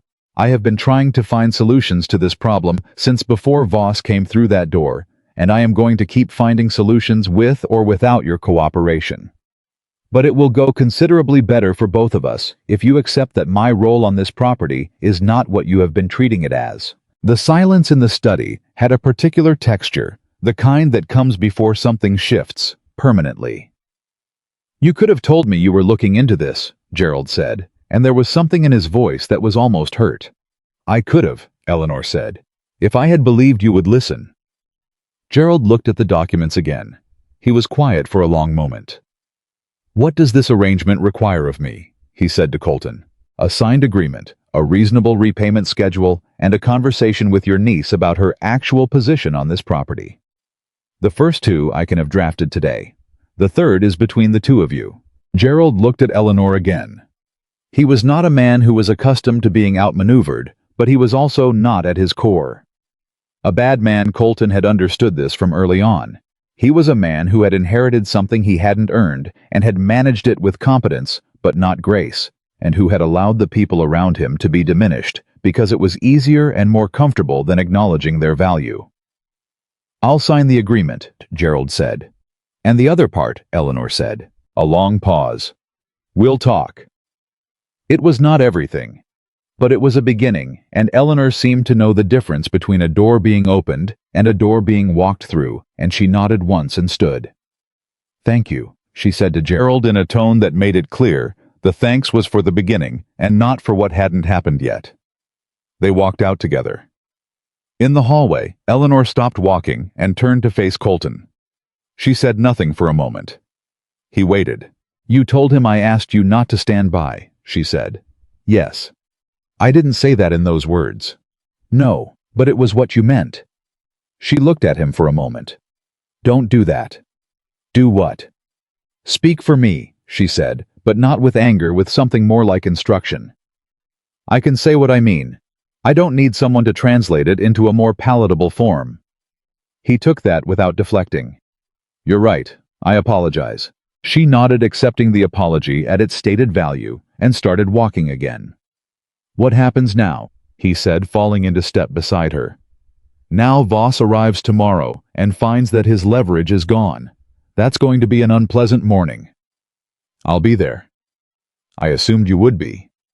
She glanced at him sideways. "Your lawyers, the Denver ones. How quickly can one of them come out here?" "I can have someone in Harlan within the week." "Then there's something I need you to see," she said. "My father's letters, the ones I mentioned, I've never shown them to anyone." He understood the weight of that. "I'm honored," he said. She gave him a look that was not quite a smile, but existed in that neighborhood. "Don't be honored yet. You haven't seen how many boxes there are. Harlan Voss arrived the following morning at 10 o'clock, and he arrived with his son James and a lawyer, which told Colton that Voss had decided to make this formal and final in one visit. Colton was in Gerald's study when they came in. He had positioned himself deliberately not at the desk, which was Gerald's territory, but standing near the window where he was visible immediately upon entry, and where his posture communicated without drama that he was not a ranch hand and had not been one for some time. Voss saw him and paused. The pause lasted 1 second. It was enough. Mercer, Voss said, and the single word contained several things: recognition, recalculation, and the beginning of a very rapid reassessment of how this morning was going to go. Voss, Colton said. The men knew each other. Not well, they had met twice at territory-wide cattle association events, but well enough for Voss to understand immediately that the man standing in Gerald Whitfield's study was not a coincidence and was not good news for him. "What brings you to Broken Creek?" Voss said with the pleasant tone of a man who was stalling while he thought. "I've been here a while," Colton said, "getting acquainted with the operation." He looked at Gerald. "Mr. Whitfield, why don't you explain the situation?" Gerald, to his credit, explained it clearly. He had clearly rehearsed Eleanor's influence. Colton suspected, and he presented the two defects in the amendment, the interest calculation problem and the private arrangement he had entered into with Colton, in the level, factual tone of a man who was not asking for permission. Voss's lawyer went still in the way lawyers go still when they are processing information that is not good for their client. Voss himself looked at Colton. "You're assuming a private loan on a stranger's property." "Mr. Whitfield's property," Colton said. "Not a stranger's. I've been a ranch hand here for the—" "Mr. Whitfield's property," Colton said. "Not a stranger's. I've been a ranch hand here for the past month. I'd say I know the operation reasonably well." "Why?" "Because it's a good property and a bad situation, and I was in a position to help." Colton kept his voice level. "Your amendment has problems, Voss. Your lawyer knows it, and you know it. I'm prepared to be generous about the interest question if you want to characterize it as an administrative error. I'm less prepared to be generous if you want to push the matter." The silence in the room was significant. James Voss, who had been quiet through all of this, spoke for the first time. He looked at his father, not at anyone else in the room. "Dad," he said, "let it go." Voss looked at his son. James was not what Colton had expected. He was a young man with a direct gaze and an absence of his father's calculating quality, and the look he gave Harlan Voss right now was the look of someone who had been uncomfortable with this situation from the beginning and was relieved to have a reason to end it. Harlan Voss stood in Gerald Whitfield's study for 30 more seconds. Then he nodded once to his lawyer. "We'll renegotiate the interest," he said, "against the original rate." "The procedural defect in the notice," Colton said. "That too." Voss's voice had changed, still controlled, but with the flatness of a man who has shifted strategy. He looked at Colton directly. "You spent a month as a ranch hand on a property you planned to bail out financially. I spent a month getting to know a property and the people on it," Colton said. "The financial arrangement came after." Voss looked at him for another moment. Something in his expression was not quite respect, but was in that direction. The recognition of one strategic thinker for another, even when the strategy had gone against him. "You always were harder to read than you look, Mercer," he said. He left with his lawyer and his son. James Voss paused at the door and looked back, not at Colton, not at Gerald, but at Eleanor, who had been standing near the study entrance through the entire exchange. "Miss Whitfield," he said, "I apologize for the manner in which this was proposed." Eleanor looked at him steadily. "Thank you, Mr. Voss. I appreciate that." He nodded and left. The room exhaled. Gerald sat down heavily. Margaret, who had appeared at some point during the confrontation and had stood against the wall with her arms crossed, looked at Eleanor with an expression that Colton could not completely parse. Something complicated, something that might have included a measure of reassessment. "Well," Margaret said, and that was all she said. It was, Colton thought, the most honest thing he had heard Margaret Whitfield say. Eleanor turned to him. Her face was composed, but her hands were not entirely steady, and he registered this without remarking on it, because he understood that the composure was itself the achievement and pointing to the cost would be unkind. "I need coffee," she said. "So do I," he said. They went to the kitchen. She put the coffee on and then stood with her back to him for a moment, and he gave her that moment without filling it, which he had learned was what she needed. Not acknowledgement, not conversation, just the space to come back to herself after something significant. When she turned around, she looked at him with a directness that had something new in it. Not new in character, because Eleanor was always direct, but new in what it was directing at. "You knew Voss," she said. "Yes. Before you came here." "We'd met. We weren't close." "But he knew your name. He recognized what you being in that room meant." "Yes." She poured the coffee and handed him a cup and stood across from him at the kitchen table, where a month ago he had eaten beans and bread and been asked a simple question about whether he'd eaten. "How much of what happened in that study," she said carefully, "was because of who you actually are? Are your name, your standing, the fact that Voss knows you're not a man to push against?" The question hit him in the same place as the one she'd asked 2 nights ago, with that quality of precision that took the comfortable answer away and left only the honest one. "Some of it," he said. "Probably a significant part of it. Voss is more likely to accept defeat from someone he respects on professional terms." So it wasn't just the legal analysis. The legal analysis stands on its own. Any competent lawyer argues it successfully, but... He stopped. "Yes, my name made him accept it faster." She nodded slowly. "I want to be angry about that." "You have a right to be. I'm not quite. Because the outcome is the same, and Gerald signed the arrangement this morning." She wrapped both hands around the coffee cup.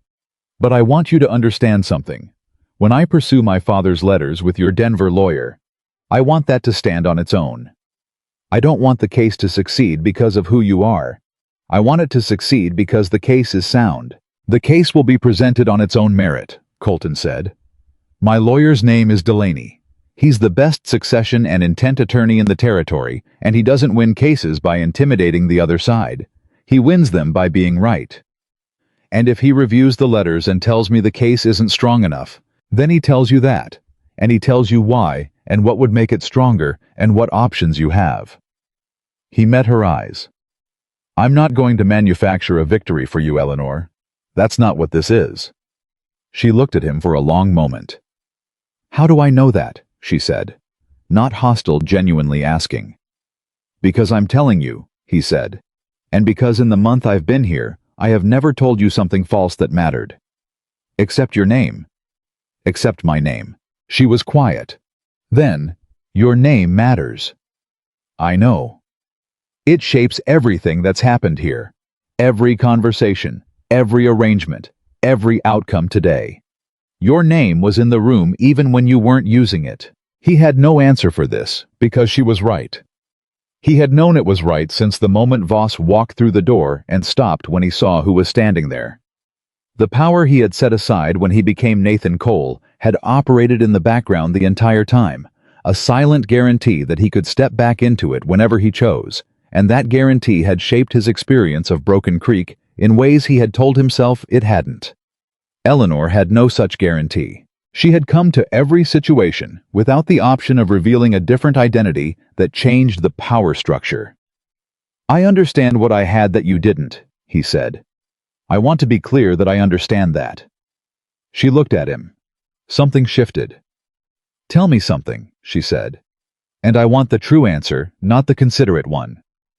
"All right. If you had ridden into Broken Creek and it had been ordinary, no Voss, no debt crisis, no emergency that needed resolving, just a ranch and a woman who made you coffee and showed you where to sleep." She paused. "Would you still be here?" The question was so precisely aimed at the thing he'd been asking himself that it stopped him for a full 3 seconds. "Yes," he said. "That's a fast answer for something that complicated. The complicated part is everything that came after. The answer to that specific question is simple." He set down his coffee cup.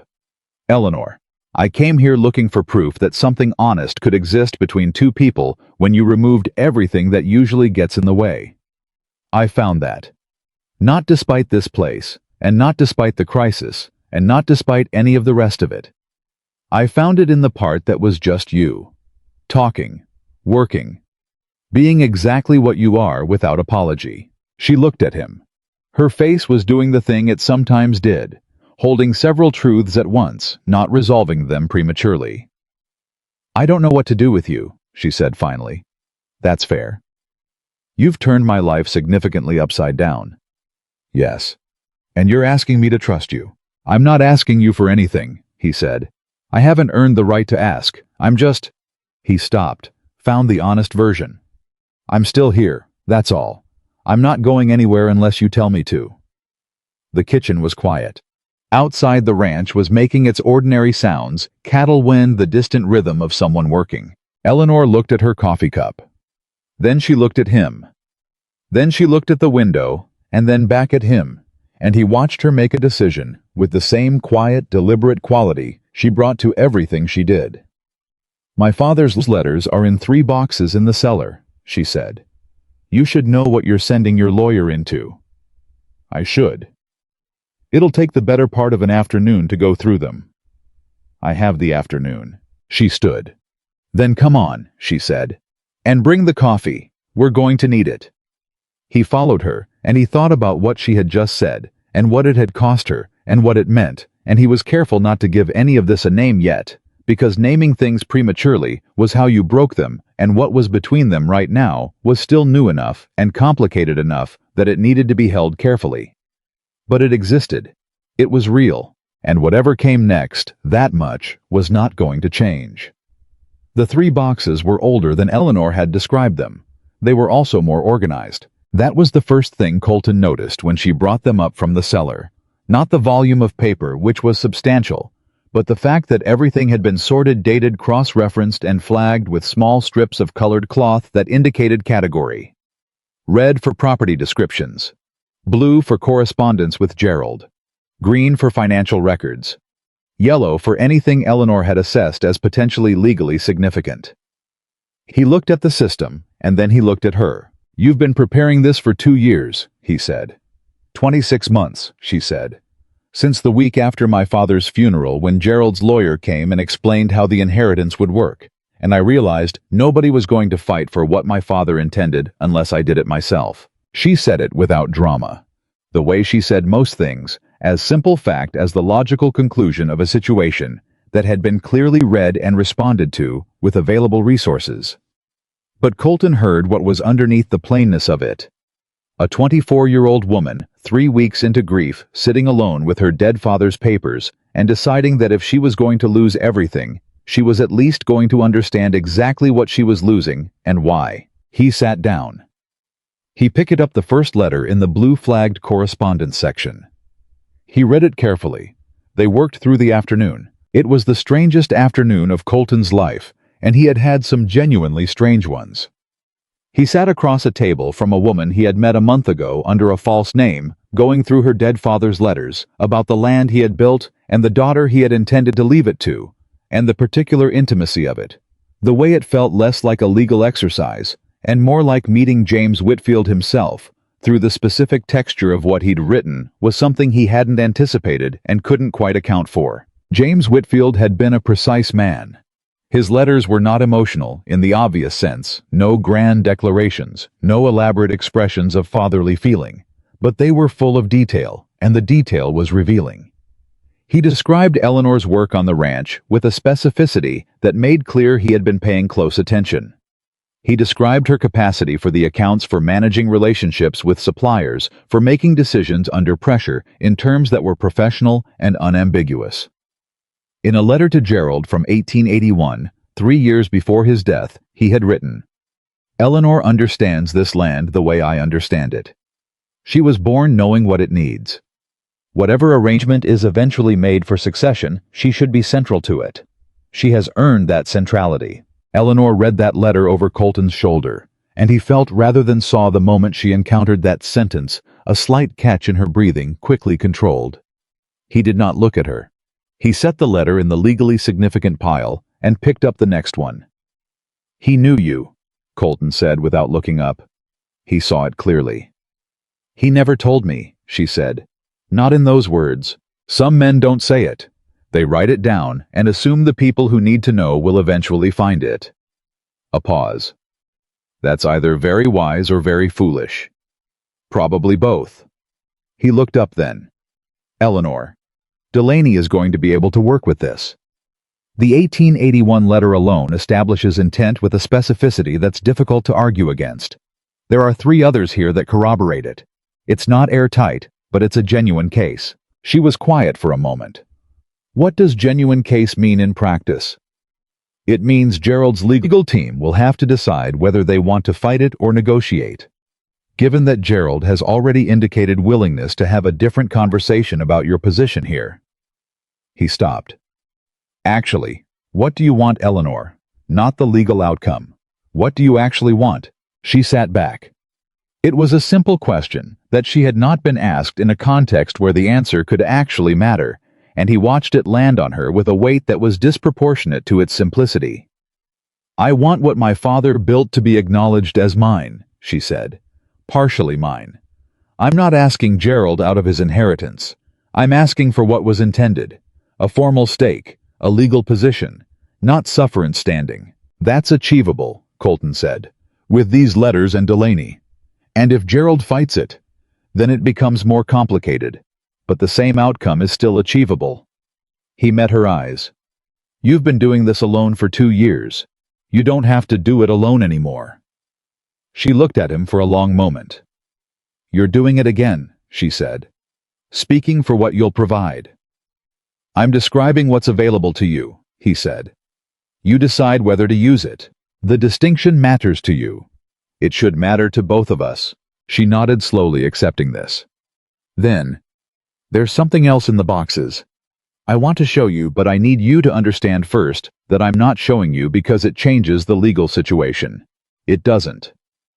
She reached into the green-flagged section and produced a single envelope older than the others.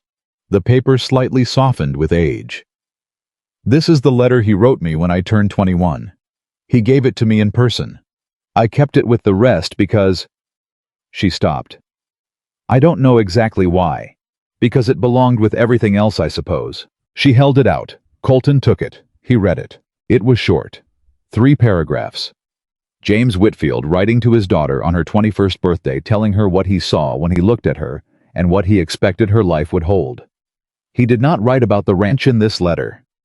He wrote about Eleanor herself, her stubbornness, which he called by a different name in the letter, a name that meant the same thing, but held it with more respect. Her capacity for work. The way she never asked for praise, but always deserved it. And at the end, a single sentence.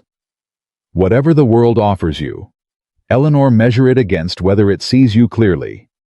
Don't accept less than being seen. Colton read that sentence twice.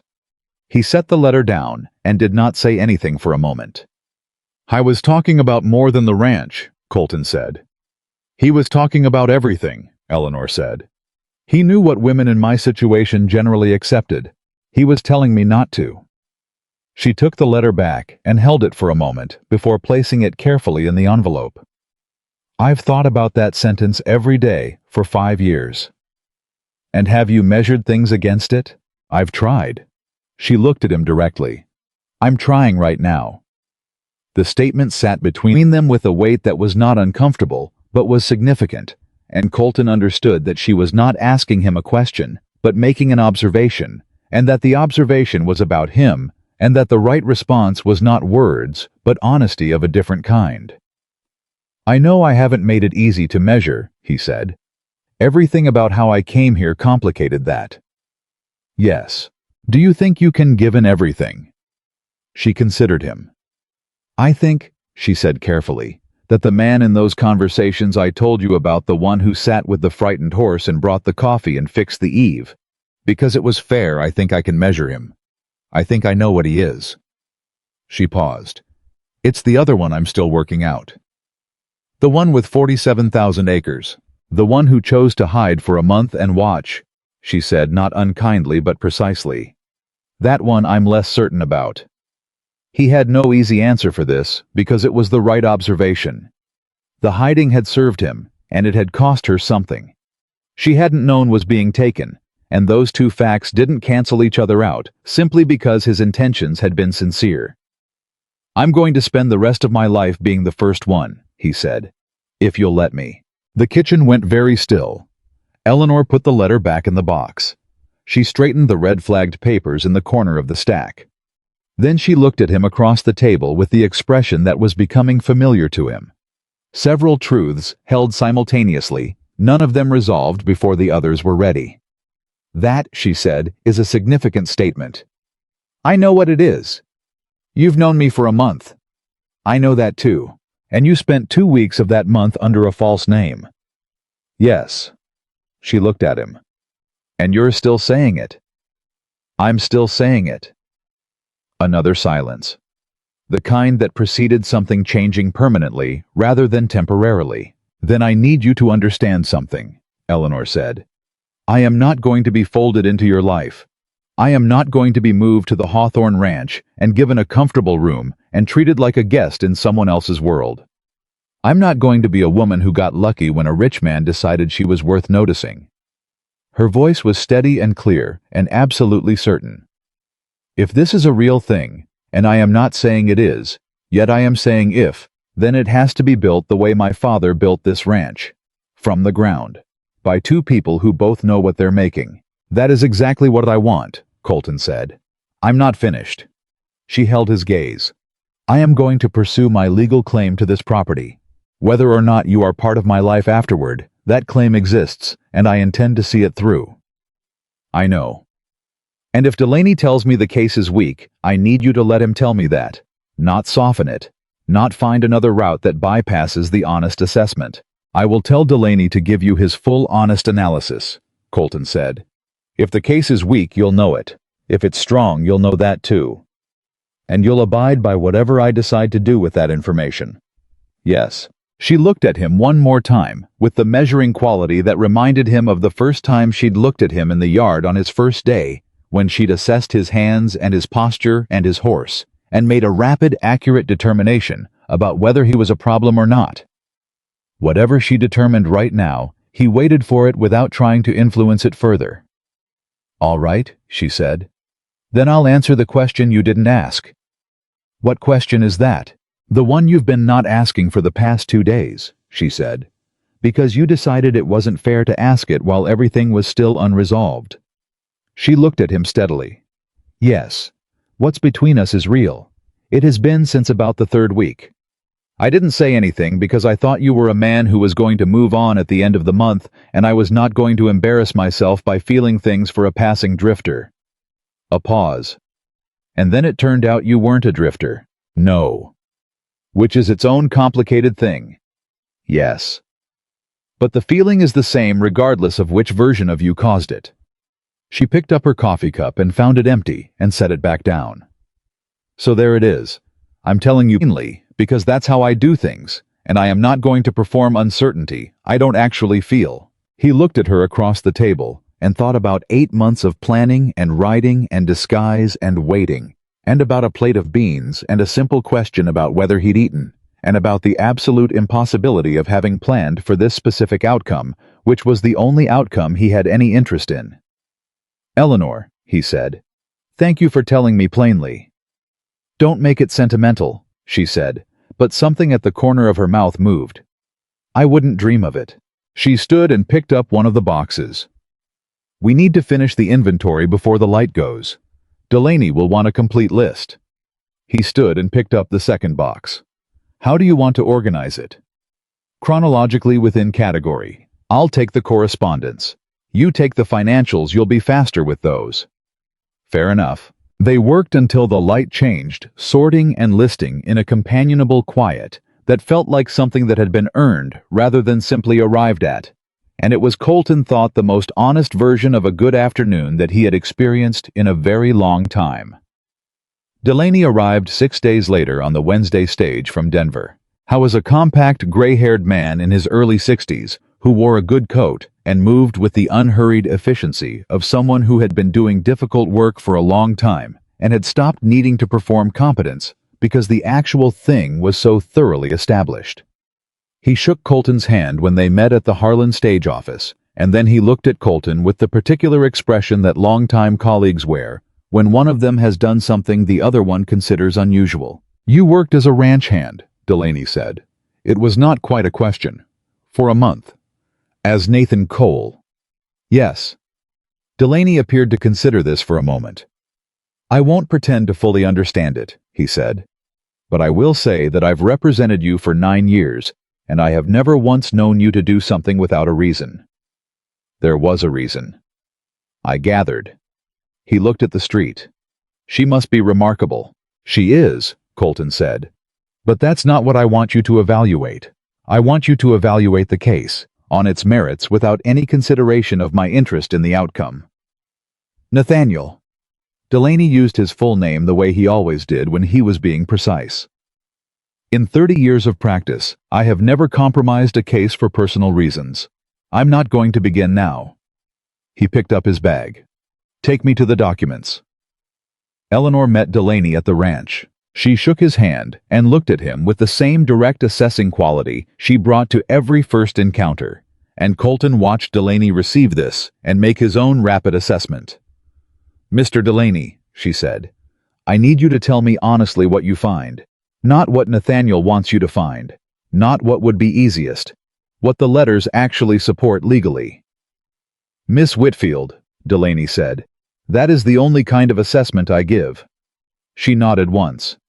"Then let's begin." Delaney spent 4 hours with the documents. Colton stayed out of it.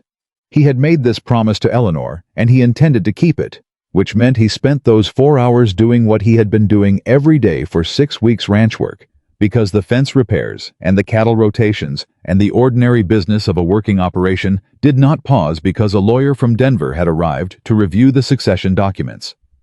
Doyle found him at the South Corral. "The lawyer's been in there a long time," Doyle said. "He's thorough."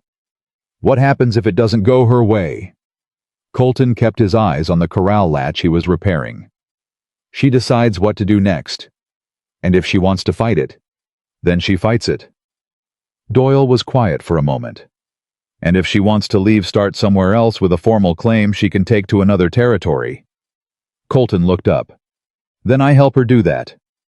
Doyle studied him. "You've got it bad," he said. "I've got a great deal of respect for a woman who has been fighting for 2 years with no resources and no allies," Colton said carefully. "That too," Doyle said, and went back to his own work.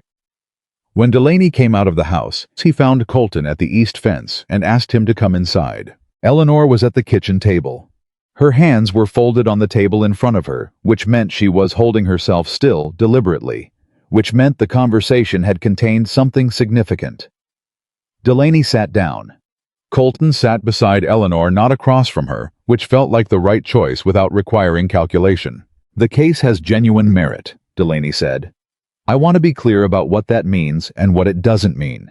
It means the 1881 letter and 3 of the subsequent correspondence items establish intent with sufficient specificity to support a legal claim. A court would hear this case. That is not a guarantee of outcome. It is a statement that the documents are substantive." Eleanor nodded. "And the weaknesses? The absence of a formal will is the central weakness, as you know. Intent letters are persuasive, but not definitive. Gerald's legal team will argue that the correspondence reflects paternal affection rather than binding legal intent. That argument has merit." He paused. "However, the financial records you've compiled, the accounts you've maintained since your father's death, establish a pattern of contribution to this property that is frankly unusually well documented for someone in your position." "I knew they might matter someday," Eleanor said. "They matter significantly," Delaney said. "There is a legal doctrine of equitable contribution. It's not universally recognized in the territory, but it has precedent in 3 Colorado cases from the past decade that argues that a person who has substantially contributed to the maintenance and development of a property has a legitimate equity claim against that property independent of formal inheritance." He looked at her steadily. "Your 2 years of account management, supplier relations, and operational contributions are exactly what that doctrine requires." Eleanor was very still. "Are you saying I have 2 separate grounds?" "I'm saying your case is stronger than a simple intent argument," Delaney said. The intent letters establish what your father wished. The financial records establish what you have actually done and what it has been worth. Together, they represent a claim that a court would take seriously. He folded his hands on the table. My recommendation is that before we go to court, we present both grounds to Gerald Whitfield directly. With his current cooperative posture, and with the Voss situation resolved in a manner that he owes to your efforts, there is a reasonable probability that he will negotiate rather than litigate. Eleanor looked at him for a long moment. Then she looked at Colton. Colton said nothing. This was her moment. He was not going to take any part of it. "How quickly can you arrange that meeting?" she asked Delaney. "If Mr. Whitfield is amenable, I can have a formal presentation ready by Friday." "He'll be amenable," Eleanor said. "I'll make certain of it." After Delaney excused himself to rest before dinner, the kitchen was quiet. Eleanor sat at the table for a moment. Then she said, without looking at Colton, "He's good." "He is. He gave me the weaknesses before the strengths." "He always does. He says it's the only way to know whether a client can handle the honest version." "Can he tell that early?" "He told me once that he can tell in the first 10 minutes. Colton looked at her. "He took your case. That means he thinks you can." She was quiet. Then she looked at him, and there was something in her face he hadn't seen before. For not joy, exactly, because Eleanor did not show joy in obvious ways, but something that was its quiet equivalent. The expression of a person for whom a 2-year wait has just shifted sufficiently to let them breathe differently. "My father was right," she said. "About which part?" "All of it." She picked up her coffee cup, found it cold, put it down. "He was right that the letters mattered. He was right that the accounts would mean something. He was right—" She stopped, started again. "He wrote to me that whatever the world offered, I should measure it against whether it saw me clearly." She looked at Colton directly. "He was right about that too." Colton looked back at her. "I thought about 47,000 acres and a bank account, his financial manager called enviably healthy, and about a borrowed horse, and a coat that was too large in the shoulders, and about the 8 months he had spent before riding into Broken Creek, that now seemed like the longest way possible to arrive at the simplest destination. I thought about what it meant that Eleanor Whitfield, who measured everything against the highest standard, she knew was looking at him right now, with an expression that said he had been found sufficient. Not perfect, not what she had expected, not uncomplicated. Sufficient in the way that means genuinely enough. "I'd like to take you somewhere," he said. "When this is resolved, when Delaney has finished, and Gerald has signed, and the legal standing is established." He paused. "I'd like to show you the hawthorn, not to impress you, because it's what I have, and you should see it if we're going to talk about what I said earlier." She looked at him. "About spending the rest of your life being the first version." Yes. She considered this for a moment with her customary thoroughness. "All right," she said. "When this is resolved." "Is that a yes?" "It's an all right," she said. "Don't push it into more than it is." "Understood."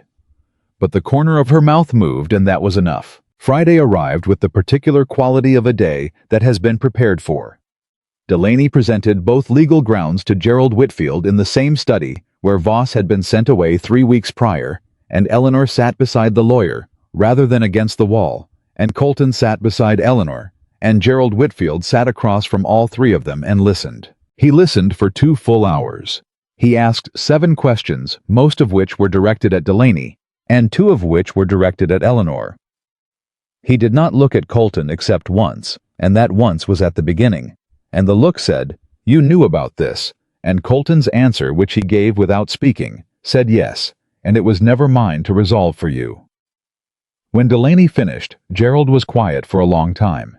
Margaret sat in the corner this time because she had insisted on being present, and no one had been willing to spend the energy stopping her.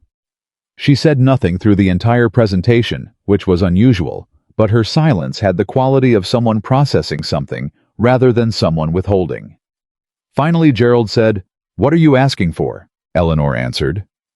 "A formal stake in the property 20%, which is conservative, given the equitable contribution grounds, but which I am willing to accept in the interest of a negotiated resolution." A written acknowledgement of my operational role and authority, so that the work I do here is no longer informal. And access to my father's correspondence going forward as his daughter without condition." Gerald looked at his hands. "Your father intended this," he said, quietly, not as an argument, as a statement of something he had known and managed not to fully face. "Yes," Eleanor said. "Just that. Just the word clean and without accusation." Gerald was quiet for another long moment. Then he said, "I'll need to speak with my own lawyer." "Of course," Delaney said. "Take the time you need." But Gerald looked at Eleanor then, and what was in his face was not defiance or calculation. It was something closer to the expression of a man who has been given an opportunity to do the right thing and is deciding slowly and without fanfare to take it. "It should have been handled differently," Gerald said. "From the beginning." "Yes," Eleanor said again. "Still just that. Still without accusation." "I'll have my lawyer look at this by Monday," Gerald said. "I expect we can reach an agreement without going to court." He stood. He extended his hand to Eleanor. She shook it. Margaret from her corner said, "Your father would be pleased, Eleanor." And then she pressed her lips together and said nothing else, but the words had been said, and they hung in the room after everything else had settled. Eleanor did not respond to Margaret directly. But after Gerald and his wife left the study, and after Delaney began gathering his papers, she sat still for a moment, with her hands folded on the table, and her eyes on the middle distance. Colton sat beside her and waited. "He's going to sign," she said. Not a question. "Yes," Colton said. "He is. My father's letters did that." "Your father's letters, and 2 years of meticulous accounts, and a legal mind that had been preparing for this moment since the week after the funeral." He looked at her. "You did that, Eleanor. The letters established what he wanted. You established that you had earned it." She looked at him. "You didn't do anything in that room." "No. You just sat there. You didn't need me to do anything." He said it the way he meant it, as a straightforward observation, without false modesty. "I knew that going in." She looked at him for a long moment. "Nathan Cole would have done the same thing," she said. He understood what she meant. "Yes," he said. "He would have." She nodded once. Then she stood, and she picked up one of the document folders, and she said, "I need to write to the Denver post office about redirecting Delaney's correspondence. I'll get you the address." "Thank you." She moved to the door, then she stopped. Without turning around, she said, "When we go to the Hawthorne, I want to see the operation, not just the house, the actual working ranch." "I assumed you'd want that." "I want to understand what I'm being asked to consider." "That's fair." She walked out. And Colton sat in Gerald Whitfield's study for a moment longer, in the quiet that remained after the most significant afternoon of his life had resolved itself not with drama, but with the particular unhurried quality of something that had been built correctly from the first stone upward. He thought about a month of fences and coffee and honest conversation, and a woman who had measured everything against the highest standard she knew. He thought, "This is what I came here for." And then he thought, "No. This is better than what I came here for." And then he got up and went to find the address for Delaney's post office, because Eleanor needed it, and that was the work in front of him, and he was at his core a man who did the work in front of him. That part at least had always been true, Nathan Cole or not. Gerald signed on Monday. Not reluctantly, and not with the tight-lipped efficiency of a man who had been forced into something. He signed with the particular deliberateness of someone who had made a decision.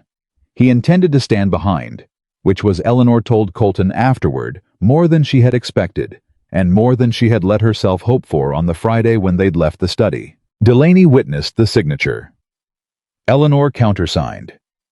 The document was clean, legally binding, and represented 20% formal ownership of the Whitfield property, plus a written acknowledgement of her operational authority that Delaney had quietly and thoroughly ensured could not be walked back without significant legal consequence.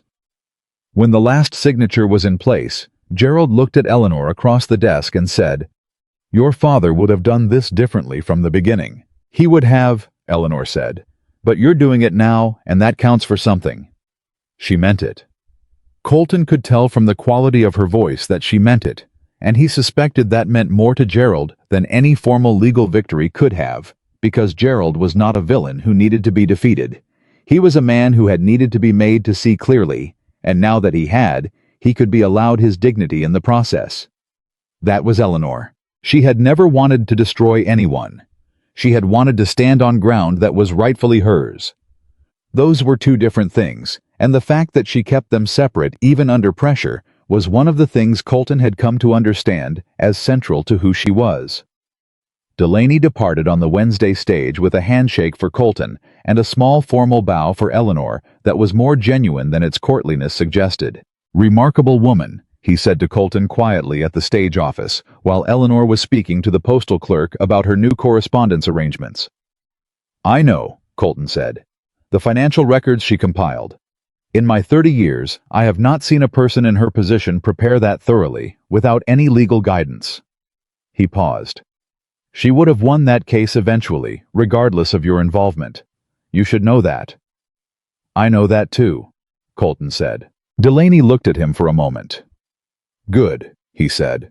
"That's the right answer." He picked up his bag. "Don't wait too long on the other thing, Nathaniel. You've never been good at waiting." He boarded the stage before Colton could respond to this, which was almost certainly intentional. The Hawthorne was 12 hours by coach from Broken Creek, and Eleanor arranged to go the following week, having first ensured that every outstanding operational item on the ranch was managed. The supplier orders confirmed the rotation schedule handed to the lead hand. She trusted most. Gerald informed of the timeline clearly and without apology for taking the time. She also packed one bag. Not a trunk. One bag. Colton noticed this and said nothing about it, but what he thought was, she is not going to the Hawthorne to be impressed. She is going to assess it the way she assessed everything on its actual merits, with no weight given to its size or reputation. And she will form her own conclusions, and those conclusions will be honest, and he was genuinely uncertain what they would be. He found this uncertainty bracing rather than frightening, which told him something about how profoundly his relationship to uncertainty had changed over the past 2 months. The coach left on a Thursday morning. Doyle saw them off at the road with the specific dignity of a man who understood the significance of the departure and was choosing to treat it as ordinary out of respect. "You're coming back," Doyle said to Eleanor. "Not a question. I have 20% of this ranch to manage," she said. "Of course I'm coming back." "Good," Doyle said. He looked at Colton. "You treat her right." "I intend to," Colton said. "Intending and doing are different things." "I'm aware of that." Doyle nodded once satisfied and stepped back. The coach moved. They rode for 2 hours in a comfortable quiet before Eleanor said, "Tell me about the Hawthorne. Not what it's worth, what it's like." So he told her. He told her about the north pasture, where the grass came in thick every spring and the cattle moved through it like a slow brown river. He told her about the water rights dispute from 4 years ago that had required 6 months of negotiation and had taught him more about territorial law than a year of formal study would have. He told her about Dugan, who had been on the property for 15 years and ran the daily operations with a competence that Colton relied on without embarrassment and compensated without reluctance. He told her about the mineral rights and what they produced annually and what they cost to maintain, because she would want to know the actual numbers. He told her about the house, which was large and not particularly comfortable, because it had been built to impress rather than to live in, a fact he had always slightly resented. She listened to all of it with the attentiveness she brought to everything that mattered. "The house bothers you," she said. "It's too large for one person, and it was built for the wrong reasons. What would you change about it?" He thought about this. "The kitchen," he said. "It's formal. It was designed for a cook and a household staff, not for someone to actually use." She was quiet for a moment. "You want a kitchen that works." "I want a kitchen that someone would want to spend an afternoon in," he said. "Sorting documents, drinking coffee." She looked at him. "That's a specific wish." "I have a specific situation in mind." The corner of her mouth moved. "You're doing the thing again." "What thing?" "The thing where you say something that sounds like an ordinary statement and isn't." Is that a problem? It's something I'm getting used to, she said, and looked out the coach window and did not say anything else for a while. But the expression she was not quite showing the window was the quiet equivalent of joy, and he saw it and kept it to himself. Dugan met them at the Hawthorne gate. How was a broad, gray-bearded man of 55, who had the bearing of someone who had spent decades being the most competent person in any room he entered, and had made his peace with rarely receiving credit for it. He shook Colton's hand with the firm directness of a man who had been genuinely worried about his employer's extended absence and was genuinely relieved by his return. Then he looked at Eleanor. He did not look at her the way people in Broken Creek had looked at her, with calculation, with assessment of her position relative to someone else's. He looked at her the way experienced people looked at other experienced people, with a rapid professional recognition. "You're the one who sorted the Voss situation," he said. Eleanor looked at Colton. "I may have written Dugan slightly more detail than was strictly necessary," Colton said. "Apparently," Eleanor said. She looked back at Dugan. "Nathaniel sorted the Voss situation. I sorted my own." Dugan smiled, not a large smile, the kind that didn't come easily to a man who had spent 30 years managing difficult operations, but genuine. "Fair enough," he said. "Welcome to the Hawthorne, Miss Whitfield." Colton had told Eleanor that the house was large. He had not fully conveyed the specific quality of its largeness. Not the square footage, which was considerable, but the feeling of a space that had been built to contain something that hadn't been there and had left an absence in the architecture that was palpable and slightly uncomfortable. Eleanor walked through it with him that afternoon, and she said nothing for a long time. She looked at the rooms with the same steady assessing quality she had brought to the supply inventories and the legal documents and the account ledgers, taking it in without judgment, filing it accurately. When they came back to the main hall, she said, "How long has it been since someone lived here who wanted to be here?" The question stopped him. "My father built it," Colton said. "He lived here until he died, and I think he was happy here. Since then—" He paused. "I've managed it. I haven't lived in it. Not really." "No," she said. "You can tell." He looked at her. "Does it bother you?" "No," she said. "It's just a house. Houses are what people make of them." She looked down the hall. "It has good bones. The kitchen needs work. The study on the east side gets better light. You should be working in that one instead of the one you're using." He almost smiled. "How do you know which study I'm using?" "Because the west-facing one has your papers on the desk. I can see them through the door." She looked at him. "You work against the light. That's inefficient. I've been meaning to change it." "Change it," she said. "And fix the kitchen. Everything else is workable."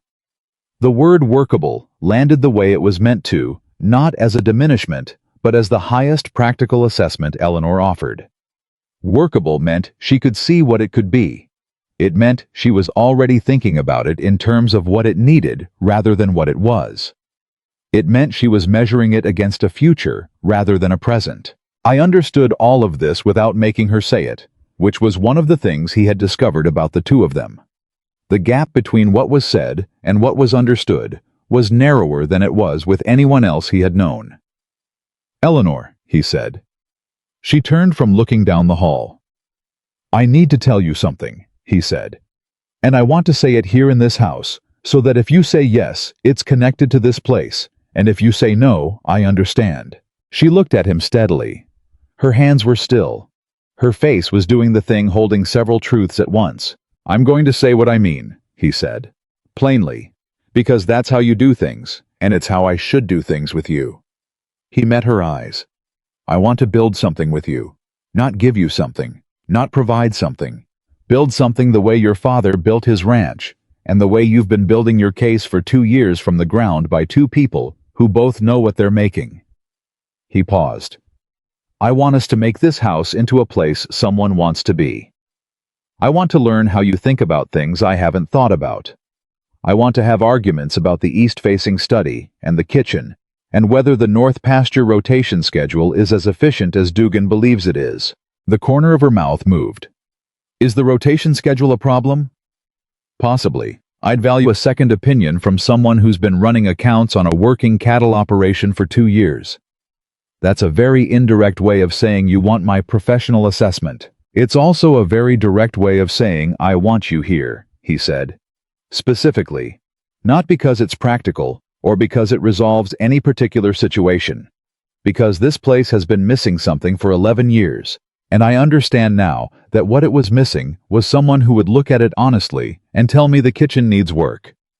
Eleanor looked at him. She was quiet for what felt like a very long time, but he had learned to read her silences the way he read her speech, by what quality of attention accompanied them, and this one was not the silence of doubt.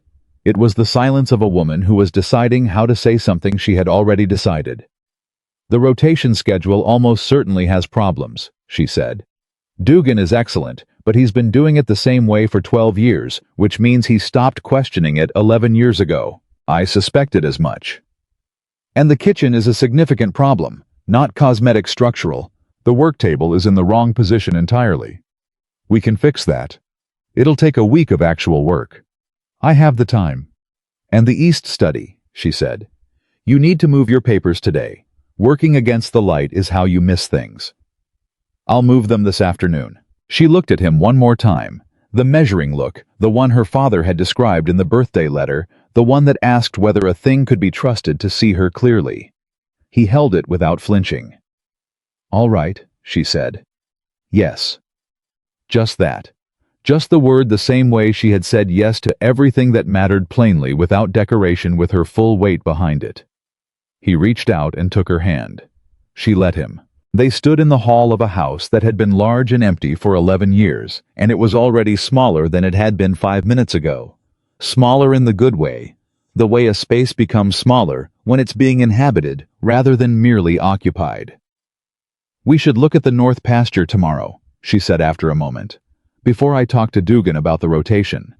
First thing in the morning. And I need paper and a ledger. I want to start a record of the operational costs since your last full audit. I'll find you what you need. Nathaniel. She said his real name, not Nathan, not the name she'd known him by for the first month, and it sounded different in her voice than it had ever sounded in anyone else's. Not like a title, like a person. You understand that I'm also going back to Broken Creek. I know. My 20% and my operational role. That's not something I'm setting aside. I never suggested you should. I know you didn't. I'm saying it plainly so there's no ambiguity. She looked at him. 2 operations, 2 sets of responsibilities. That's what this is. That's what this is, he agreed. And I have 47,000 acres and a foreman who's been managing without me for 2 months and would probably argue that things have run more smoothly in my absence. Has he said so? In his last letter, he described the quarter's operations as, and I quote, undisturbed. She made the sound that was almost a laugh. It was the best sound in the world. You should probably address that. Dugan and I have an understanding. He sounds like a man who's developed compensating strategies for a difficult employer. That is an extremely accurate description. I'll want to talk to him tomorrow, before the pasture. He'll appreciate that, Colton said. He's been hoping someone would ask him the right questions for years. She was quiet for a moment, looking down the hall again, but differently now, not assessing what was missing, but beginning to see what it could hold. Your father built this, she said. Yes. And you've kept it running without understanding why he built it. The observation landed with the precision she brought to everything. Yes, he said. He built it for something, she said. Men who build things like this always have a reason that isn't the building itself. He wanted something that lasted, Colton said. He grew up with nothing, and he wanted to make something his children would inherit that meant something. And you're his only child. Yes. She turned to look at him. Something in her face had shifted, a softening that was not weakness, but the opposite of armor. The expression of someone who has put down something heavy, because they've decided the place they're standing is safe enough. Then he built it for this, she said simply. For you to find someone worth building the rest of it with. He could not speak for a moment. She turned back to the hall. Come on, she said. Show me the East study. We should move your papers before the light gets worse. He followed her, and he thought about his father, who had built 47,000 acres from nothing and had understood without saying it plainly that the land was not the point. The land was the means. The point was what you built on it and who you built it with, and whether the thing you made together was more than either of you could have made alone. Colton had understood this abstractly for years and had not understood it at all until approximately 2 months ago, when a woman with a basket on her arm had looked at his worn boots and asked him without ceremony whether he'd eaten. They moved his papers that evening. It took an hour and produced 3 separate disagreements about organizational system, all of which Eleanor won on merit, and one of which Colton conceded before she'd finished arguing because she was right and he could see it, and there was no point in performing resistance when he'd already been persuaded. She organized the new study with the same quiet efficiency she brought to everything. Not performing competence, simply being competent, the way she had been all along in Broken Creek, while people looked at the surface of her situation and drew the wrong conclusions entirely. When they were done, she stood back and looked at the result. "Better," she said. "Considerably," he agreed. "You'll actually be able to work in here now." "I know." She looked at him. "You knew the whole time. You just needed someone to tell you to change it." "I needed the right person to tell me," he said. She held his gaze for a moment. Then she turned back to the desk. "I'm going to need access to the financial records going back 3 years," she said, "if I'm going to assess the rotation schedule properly. I'll have Dugan pull them in the morning." "Tonight," she said. "I want to start tonight." He looked at her. "It's almost 8 o'clock. I know what time it is." She looked at him with the expression that he had come to understand meant she was entirely serious, and also slightly amused at the idea that anyone would suggest this was an unreasonable hour to begin working. "Do you want a professional assessment of the rotation schedule or not?" "I do." "Then the records. Tonight." A pause. "And coffee. The coffee at this ranch is going to need significant improvement." "I'll deal with it in the morning." "You'll deal with it tonight," she said. "I have work to do." He went and found the records. He also found the coffee and improved it by the method available to him at that hour, which was to make it stronger and stop apologizing for how it had been before. He brought both to the East study, where Eleanor was already at the desk, with the ledger she had requested moving through numbers, with the focused fluency of someone for whom this was not work, but thinking. He set the coffee beside her and sat in the chair across the desk and watched her work and thought that this was the thing he had not known to want and had therefore not known to look for, not companionship in the comfortable, unchallenging sense, but this specific thing, this quality of presence beside someone who was fully themselves and allowed you to be fully yourself, and the combination produced something that neither of you was individually. She looked up after a while. "The 3rd quarter of last year," she said. "The hay costs. Do you know what happened there?" "Late rains. The cutting schedule ran behind. It cost you considerably more than it needed to if you'd renegotiated the supplier contract that July." She turned the ledger toward him and pointed to the figures. "You could have locked in the preseason rate. Instead, you bought at the late season premium." "I was in Santa Fe in July, preparing to be Nathan Cole. Yes." She looked at him with an expression that contained several things, a remnant of the complicated feeling about the month of disguise, the practical assessment of what it had cost operationally, and something underneath both of those that was warmer than either. "Your timing was expensive," she said. "My timing was the best decision I ever made," he said. She held his gaze for a moment. "Yes," she said. "It was."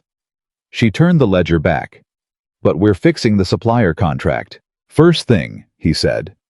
She nodded and went back to the figures, and the East study was quiet, except for the sound of her working and the occasional question she directed at him and his answer, and the small, ongoing conversation of 2 people building something together in real time. Not dramatically, not with speeches or proclamations, but in the particular intimacy of shared work and honest attention. Outside the Hawthorne Ranch was quiet under the late summer dark. 47,000 acres land that had been waiting without knowing. It was waiting for someone to come and understand what it was for. The story of what happened after was not the story of a woman who had been rescued. Eleanor Whitfield, who became Eleanor Mercer in the spring of 1885, in a ceremony attended by Doyle and Dugan and Delaney and Gerald Whitfield, and a number of people from both Broken Creek and the Northern Territory had not been rescued. She had been resourced. There was a significant difference, and she maintained it clearly for the rest of her life. She continued to hold her 20% of the Whitfield property and her formal operational role on it, and under her management. The ranch's supplier arrangements improved by 30% in the first year alone, which Gerald mentioned to her with a combination of gratitude and something that had slowly over time become genuine respect. She expanded the account system she had built in the cellar boxes into a formal record-keeping structure that Delaney later cited in 2 other succession cases as a model of what intent documentation should look like, and she did not charge him for the citation. She fixed the Hawthorne kitchen. It took 9 days, not 7, and produced 4 separate disagreements with the carpenter. Colton hired, all of which Eleanor resolved by being correct about the structural requirements. The finished kitchen was by any assessment. The best room in the house, the right size for work, the right light for afternoon, the right configuration for a person who used a kitchen, the way Eleanor used a kitchen, which was as a place where actual thinking happened. Colton moved his papers to the East Study permanently and stopped working against the light and the improvement in his correspondence. Efficiency was measurable and immediate. A fact Eleanor mentioned exactly once and never brought up again because she was not a person who required ongoing acknowledgement of being right. The North Pasture rotation schedule was revised within the first month. Dugan accepted Eleanor's assessment with the equanimity of a man who had suspected for years that the schedule had problems and was relieved to have someone name them specifically and propose a solution that was better than his own. He told Colton privately that Miss Whitfield, he continued to call her that for 3 months out of habit, and then shifted to Mrs. Mercer without announcement, was the most useful mind he had encountered in 30 years of range management. Colton told him he agreed and suggested he tell her directly, which Dugan did in his particular economy of words, and which Eleanor received with the same quiet that received all things she had earned and knew she had earned. Years later, people in the territory would talk about the Mercer operation, not just the acreage, which was substantial, or the cattle numbers, which were impressive, but the way it ran. The record-keeping, the supplier relationships, the operational consistency that sustained itself through bad seasons and good ones. People who studied it said it was the best managed large operation in the territory, and they were right. And the reason they were right was that it was managed by 2 people who had each built something substantial alone and understood that what they built together was better than either. Colton thought about this sometimes in the evenings in the East Study when the work was done and the quiet had settled. He thought about the 8 months before Broken Creek, when he had been so convinced that his name and his money had made him invisible to honest connection. He thought about what it had cost him and what it had cost the people around him, and whether the month as Nathan Cole had been the right way to find what he was looking for. He had never fully resolved this question, and Eleanor had never let him fully resolve it, because she believed and had told him so plainly, on at least 2 occasions, that a man who becomes entirely comfortable with something he did that caused harm has stopped taking the harm seriously. He agreed with her. He held it the way she had taught him to hold complicated things, not to resolution, but to honest understanding. But he also thought about what Delaney had said at the stage office: she would have won eventually, regardless of your involvement. He believed that. He had believed it since the afternoon in the cellar, with the 3 organized boxes, since the moment he understood that Eleanor Whitfield had been building her case for 26 months, with nothing but her own intelligence, and her father's letters, and the stubborn refusal to become smaller than she was. He had not rescued her. He had arrived at the same moment she was ready, and he had been useful, and she had let him be useful, and the difference between that and rescue was the whole of it, the entire foundation of what they had built. He had come to Broken Creek looking for proof that one person existed who would see him without the money.